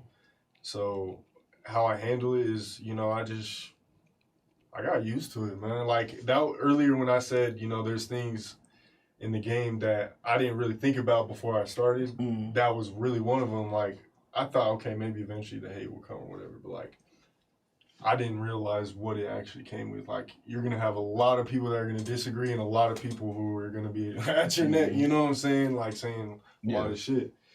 But, I mean, I just do my best to just focus on what I got going on, you know what I'm saying? A lot of people get hated on, whether LeBron's one of the best like idols, like icons you can look at as a man when it comes to how he's impacted educationally in Cleveland and the NBA, you know what I'm saying? But people are on him all day, you know what I'm saying? So it's like, no matter what, you're always gonna get some type of backlash when you're in the spotlight or when you're, you know, on social media and trying to build a business and a brand. Yeah. So you just get used to it, and I mean, 9 times out of 10, it's love. It's just the 1 out of 10. You know what I'm saying? And usually when you see people in person, it's all love anyway. So it's like, people just have on social media is weird. You know what I'm saying? It's just, man. Especially with COVID, I feel like everyone was inside, so everyone was on social media for a while, just like talking. Yeah. And now we all outside having fun, but. Yeah, I mean, I just do my best to focus on what I love. I pray. I send positive energy to everyone. You know, all the people that even dislike me or, you know, talk down on me. I pray. Fuck them, bro. I send it's part of it. Yeah, like. Real shit. And real shit, once you just listen, if you winning, you winning. Right? It comes with the jeers and the cheers. Right. Fuck them all, bro. Both fingers and your 2 middle toes. Like, real shit. Yeah. And you'll understand how to just ride that same energy, because all that negativity is energy, bro. Right. Meaning you could utilize that for movement. And that's what I do, you know? Like, I'm kind of crazy. Like, I got, like, comments on my walls. Like, I have a vision board. That's good. And positive, too. Like, you know, I got both. It's a balance. Like, it keeps me, you know, I see your point. I do my best to stay humble, but you got to talk your shit sometimes. There's some artists I'd like to say, look for, I'm going to throw in your ear. Let's hear it. I know you probably might be familiar with Problem Child. Problem Child, definitely, like, heard the name. Spaz is pretty good. Spaz is pretty good, too. Pac Boy P, PBK. He's actually a star, bro. I ain't even gonna lie to you. From Denver? He's from Denver, bro. He got the look, he got the feel, he got the bars, he got the frequency. PBK is his name. Pac Boy P, I believe. Pac Boy Kedar is his name. That's what the PBK is. See, there's so many artists like we're discovering. Who else? There's a girl, she coming up, Big Cap. There's a producer, Blue Stripes Only, BSO, that's actually catching the ear of all of us, because we don't believe you making these beats, but he actually is making these beats, and he's Cody 16. Yeah. Okay, that type shit. He just made one for Nay Renee. He make them. He got some shit. So is it Colorado sound? He got it now. He can touch it all. You feel me? So go ahead, finish. Yeah. No, but you know that's you know there's just there's a lot of I think you know, ask the questions. You know what I'm saying? I think you do have the resources. You put yourself in position to ask the questions, to go to Squizzy and say who you know, with new artists. I was gonna say I didn't tell anybody this, but I'm gonna say it now. No, you talking about? He did send me the list prior to it coming out. It was worse too. Yeah. He did send me the list, and we had a conversation about it. You know what I'm saying? I'm like, do what you do. This is just what I think. Blah blah blah blah. And I'm sure he does that with other people too. I don't think I was the only. Yeah, I don't think I was the only one. Other blogs and stuff. I respected. Yeah, but you know what? I respected that. I'ma say a lot of these niggas got political. Don't reach out to these niggas. Fuck, a lot of these niggas playing poly games, man. They got personal interests, bro. I respect the agenda, so I know what it is. I respect the gender. I didn't come at it with my ties. That don't mean shit. Yeah, and I didn't come at it with my ties. That don't mean shit. Well, bro. Yes, it does. I mean, your ties are already like the top artists. They are, but they weren't 1 and 2. Listen, they were not 1 and 2. That don't mean shit. They were not 1 and 2. That ain't who you know. And then he made a list. I didn't say anything negative. He made a list and Trev was number 9 or something like that. We didn't. Don't worry. Fuck all these. You know what I'm saying? Fuck all these influencers. Fuck these niggas. Let me ask my last question. Let's go to the streets, bro. If you got some keys to these streets. This is a great person to ask because he is Fuck tapped these in niggas, with man. no You don't need them to get the and- sound because folks in the streets listen and really understand, and there's they give you the shit to listen to, bro. Can I ask my last couple questions? That made me upset. Let me go. let me go. I promise I didn't add none of that into my shit. Kato gonna do his whole roster at what is it, CNC management? Like, cut it out. I didn't do that though. We had a good conversation and it wasn't like that. But let me ask my last question. If you're interested in Colorado music and you want to learn more about Colorado music or find the best Colorado music or just see what's going on, what is the best way, platform? How you finding these artists? How you finding out about more Colorado artists? Where do you go to find the information? Is it YouTube? Is it SoundCloud? Is it just Instagram? Or? In Colorado, Instagram and YouTube are probably the most important, I would say, for me, like sourcing and finding new talent, new artists. What do you type in? We're on YouTube. That's a question for both of you, because both of you guys know this. It happens through connections and stuff, too. Like, you make connections, you know what I'm saying, meeting people, and then they introduce you to this artist, and it's like research.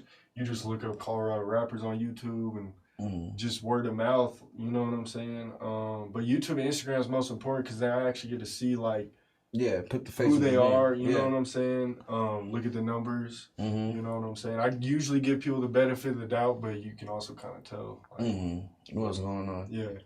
But, I mean, yeah, and then Instagram, you know what I'm saying? It's just like, I feel like Instagram seems, as far as business and like making money and stuff, like the most like used platform to really connect with people and like show your face and like, you know what I'm saying, really do business, you know what I'm saying? And like, I don't know, Facebook and Twitter, all that's cool too, but Colorado needs to hop off the Facebook. I mean, like, Facebook's cool, but we need to expand. Yeah. Okay. Like Twitter, Instagram. If you asking the question, one thing you didn't mention is one of my secrets is I go to the videographers. I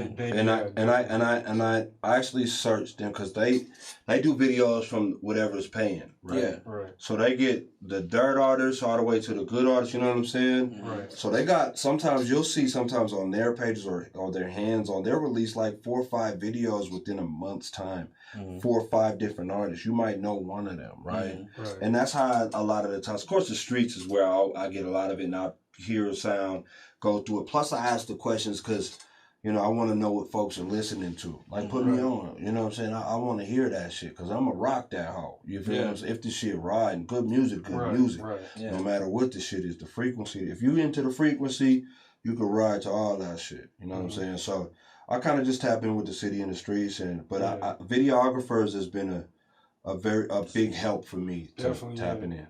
Okay.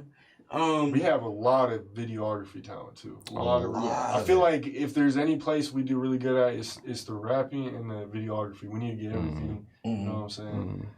Okay. And DJs definitely. Mixing, don't throw that in there now. Mixing we getting down. One thing we're getting down is mixing though. Yeah, mixing. Mixer's getting there. I feel like because we still, you know, media is getting there, but it's still not. You know what I'm saying? Like. And A&R, I feel like we need more A&Rs, management, stuff like that. Okay. That was going to be one of my questions, but let me move on to the, my next question is, what's next for Mile High Minute? What do y'all have coming up? Is there a new list on the way, or is there anything you want to tell the people right now that you got coming up? What can we expect going in the summer, beginning of fall for Mile High Minute? I mean, I just actually finished a little Sauce Walker video right before I came here. Okay. I was gonna drop it tonight, but I'll probably drop it tomorrow. So just new footage, you know what I'm saying, coming out. I'm trying to really balance it out, working with artists out of state and in state. So I'm trying to have, you know, clips and interviews dropping, you know, with artists out of state, and then, you know, rotating with Colorado artists and keep growing that. I feel like the interviews are like the bread and butter, you know what I'm saying? As far as just keeping that growing. I want to do more as far as, I want to get more merch out soon. A lot of people have been going crazy in the city with the merch, so I'm trying to come out with more merch because I haven't done that in like 2 years.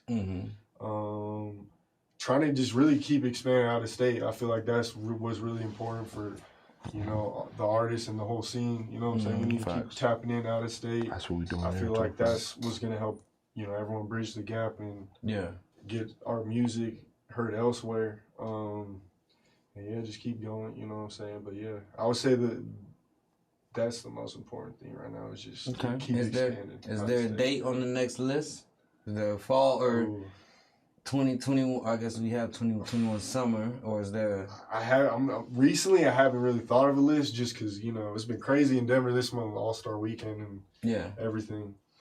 But I mean, sometimes around the end of the year, I might collaborate with another like platform or something. Come on, back to school list.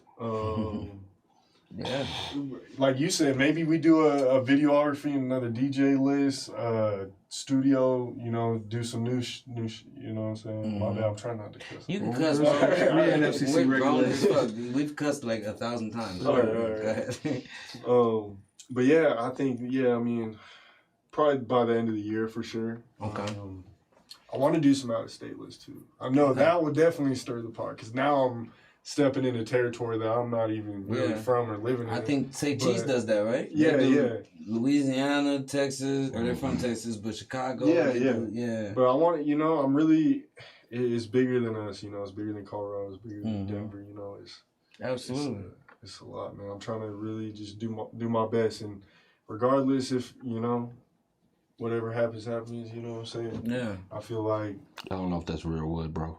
You know what I'm saying? I feel like I'm doing my part in that, you know what I'm saying, and try my best. Okay. Peace. I like it.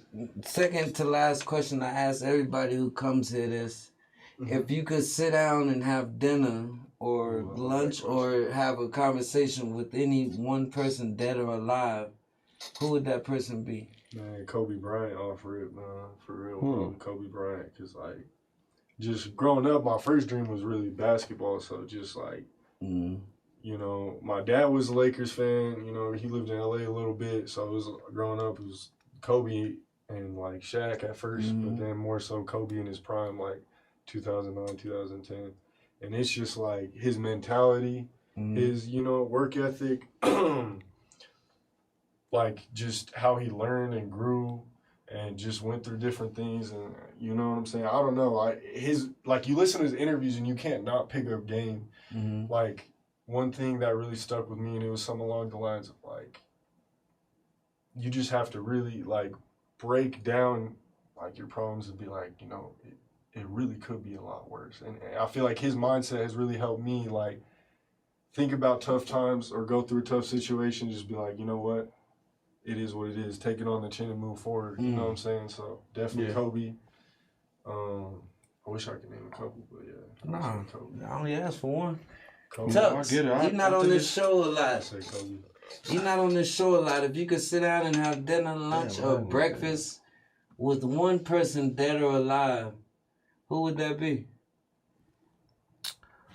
Damn, it's crazy. The first person that came up, I guess I gotta say it because I don't want to go through the first person that came. I don't want to make it sound crazy, but the first person that came in my mind was my nephew.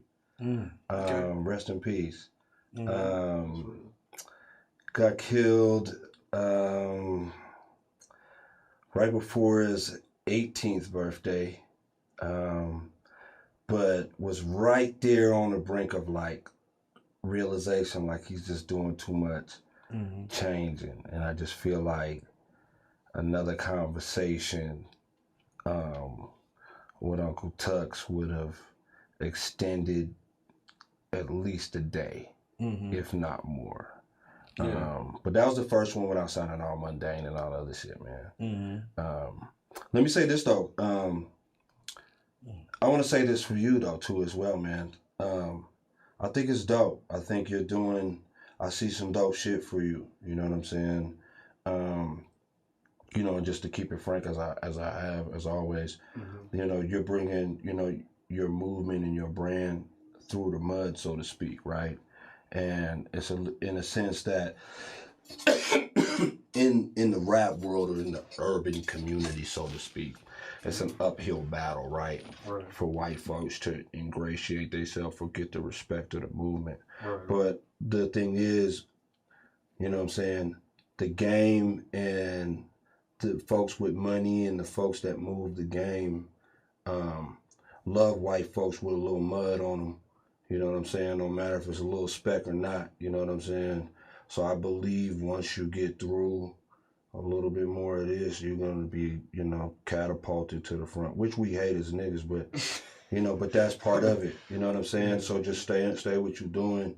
You know what I'm saying? Real shit, that's just how it works. At least that's how the recipe, you know what I'm saying? We've all seen it work, so real shit. No, I appreciate the love. I mean, I look at it as just like Colorado versus everyone, you know what I'm saying? Like the whole scene finna grow. But yeah, I mean, it comes with things, as I'm sure, like, say, you know what I'm saying, a black person was at a rodeo, you know what I'm saying? It's a bunch of white people, like, you know, like, I'm sure... Yeah, but once he gets through, bro. Yeah, it don't matter. Yeah. Nigga, nigga, that ain't made it, nigga. He just got through, nigga. Real shit. But I get it, trust me. Yeah, but I mean, you know what I'm saying? I feel like as long as I just respect people, respect, you know, the culture, you know what I'm saying? Understand that I am a guest in the House of Hip Hop and just do my part and help bring the culture together, you know what I'm saying? I feel like it will be respected, you know what I'm saying? And, you know, it like, you people might not like it. A lot of people probably won't like it, you feel me? But I feel like you'll have no choice but to respect it at some point because it's, you know what I'm saying? I put a lot of like sweat and, you know, tears, long nights, you know, sleeping in my car, a lot of, you know, shit that people don't see behind the scenes that I'm sure a lot of people in the media or rapping or anyone who's really just trying to push their issue, you know what I'm saying, has went through. So. I don't believe you'll get, a lot of people, some white folks say it, some people say it, and say that some white people are against in hip hop. Me personally, I don't believe that, right? Yeah. I just don't believe that. I believe hip hop started, you know what I'm saying, like what they say with the, not with a silver spoon, you know what I'm saying, but with the rusty knife and fork, you know what I'm saying? And I think it's just anybody that just that doesn't look at your knife and fork and judge you and is able to just appreciation positioning is where hip hop really is soulfully rooted in, right? Yeah. So I don't believe you're a guest, but it is, you know, you there is an extra eye if you're coming into the house, no matter who it is. It could be Squizzy running in, right? But Squizzy run in because we know that's Squizzy, right? But if you don't run in and wipe your feet on the carpet before you run in, then we'll look at you crazy. You feel me? But you still in the house the same way. So I don't think it as a guest, but I understand the dynamics. Let me say that. Well, yeah, I mean, I just mean it like respect. No, trust me, I get it. Yeah. I'm just saying, I just want you to know, like, I appreciate it. We there's some folks that can appreciate you more than a guest, right? Because I really believe hip hop doesn't exist without everybody inclusive. Yeah, and I like I feel like it is starting to become more diverse and, you know what I'm saying, inclusive. So I like it. Yeah. All right. Last question. Top 3 interviews that you have done in your career. Go. That's tough. I'm gonna say one. I have to say the Sean Cotton one, just because Say Cheese. I mean, if we're talking who started the blog and like what Malheim is pretty much like based off of in a way, we're talking Say Cheese Zach TV. You feel me? So when, you know, RP Zach TV, I wish I would have had the chance to talk to him. You know what I'm saying? But when Sean came to Denver and he tapped in, I still wasn't even, I think I had like 700 subs at the time. Like I wasn't even nearly in tune with the scene like I am now. But like him, it was just crazy how I feel like I manifested that shit. It was crazy how it happened.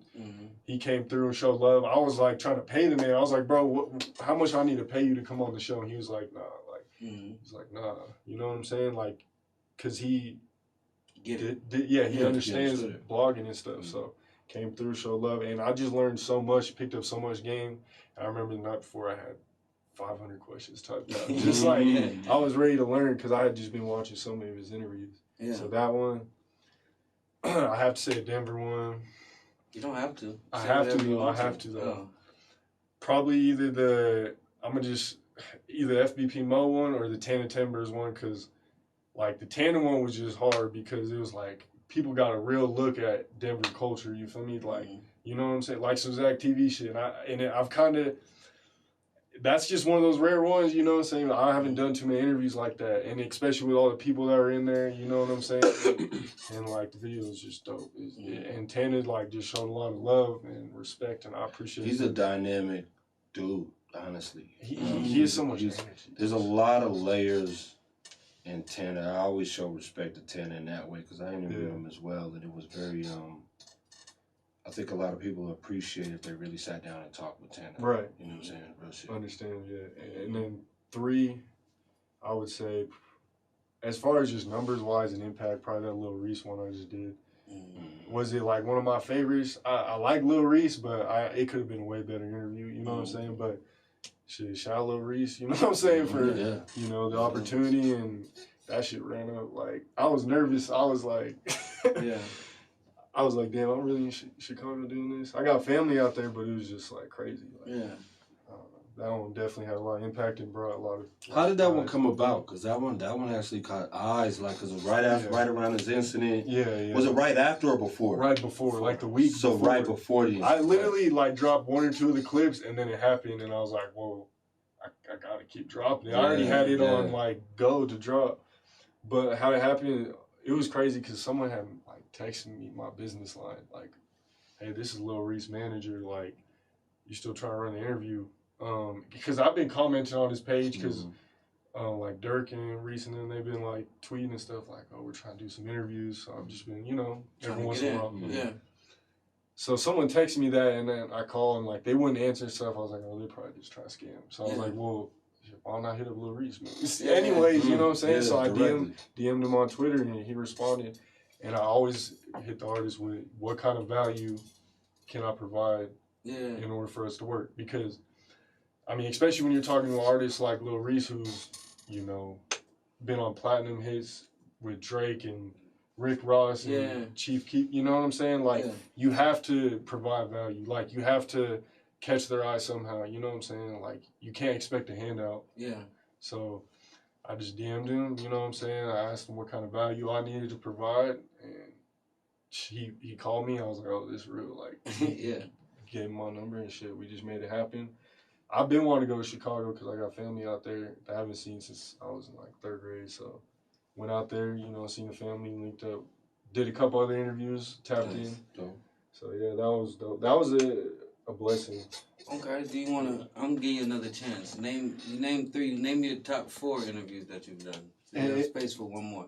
Don't play, no, we're not finna fucking do this shit. That's why I tell them, don't ask these motherfuckers. I was early though.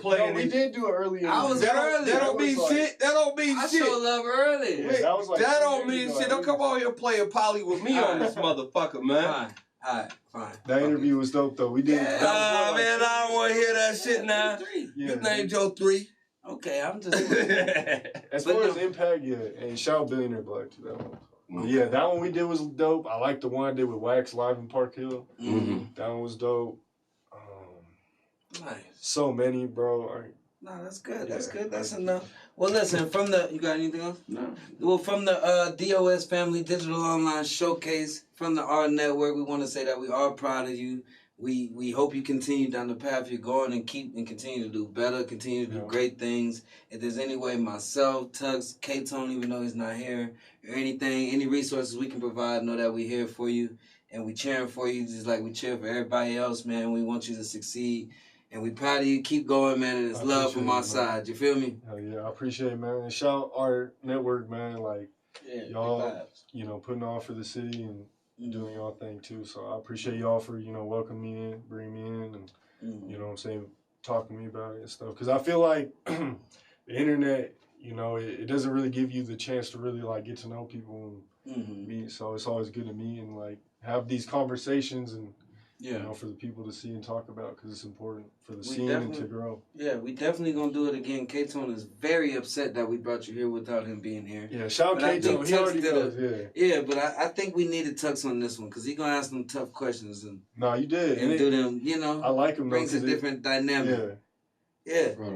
But appreciate being here. Not sure if I'm be on there too much more. Yes, actually, you know what? You kind of liked it. I know you did. You know, I know you kind of liked it. We'll pull your chair. But you know, season 5, watch for No Jive Live. I ain't gonna say that. Okay. Yeah, sir. Well, we want to thank you. This is Digital Online Showcase. Before we get out of here, big shout out to our sponsors. Shout out to the Go Boys, 5535 West Colfax. Please visit them for all your dope needs. Shout out to GBL headquarters, now located in the 5 Points, for all your dope needs. Shout out to AHRR Network. What's the slogan? What's the new slogan? Excuse me. We're not just for the people.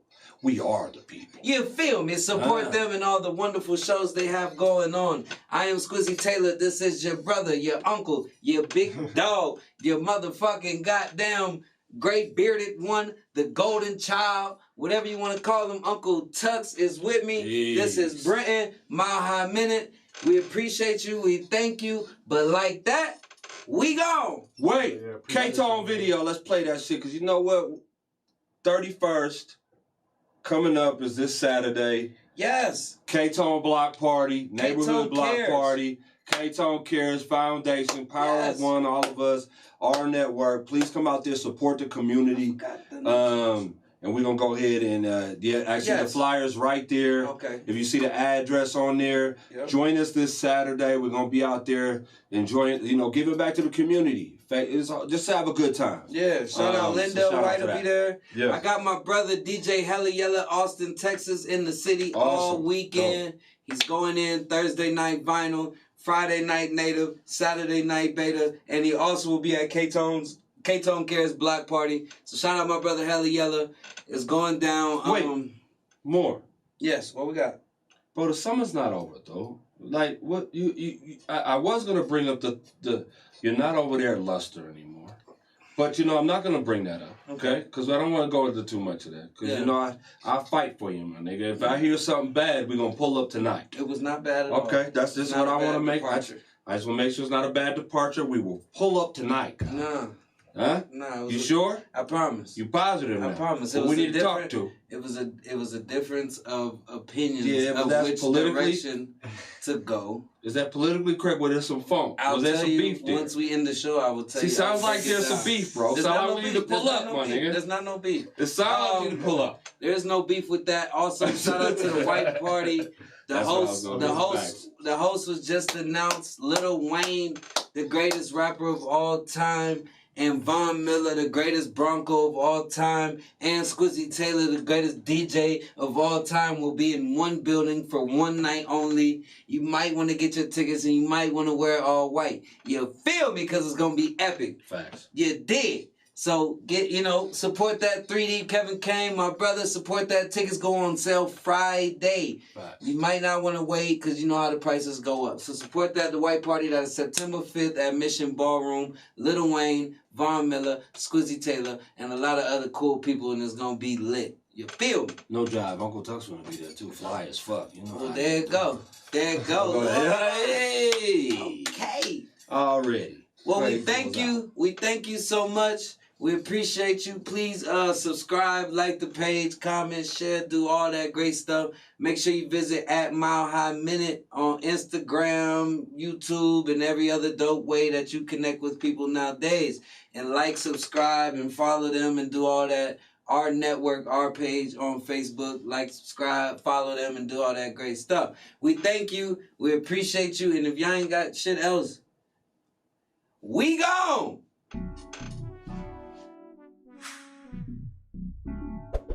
Let's go to these.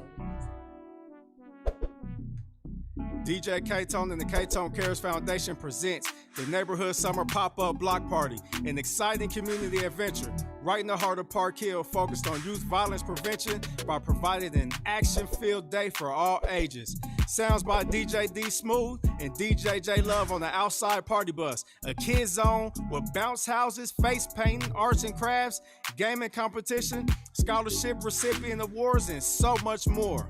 Well-known food vendors and merchant vendors, and sponsored by Denver Zone, Gojo Auto, Sweet Spot Sean, and the Real Estate Doctor. This amazing day adventure is powered by Park Hill Strong and the Power of One. Join us for the next one as we build bridges from our community to yours.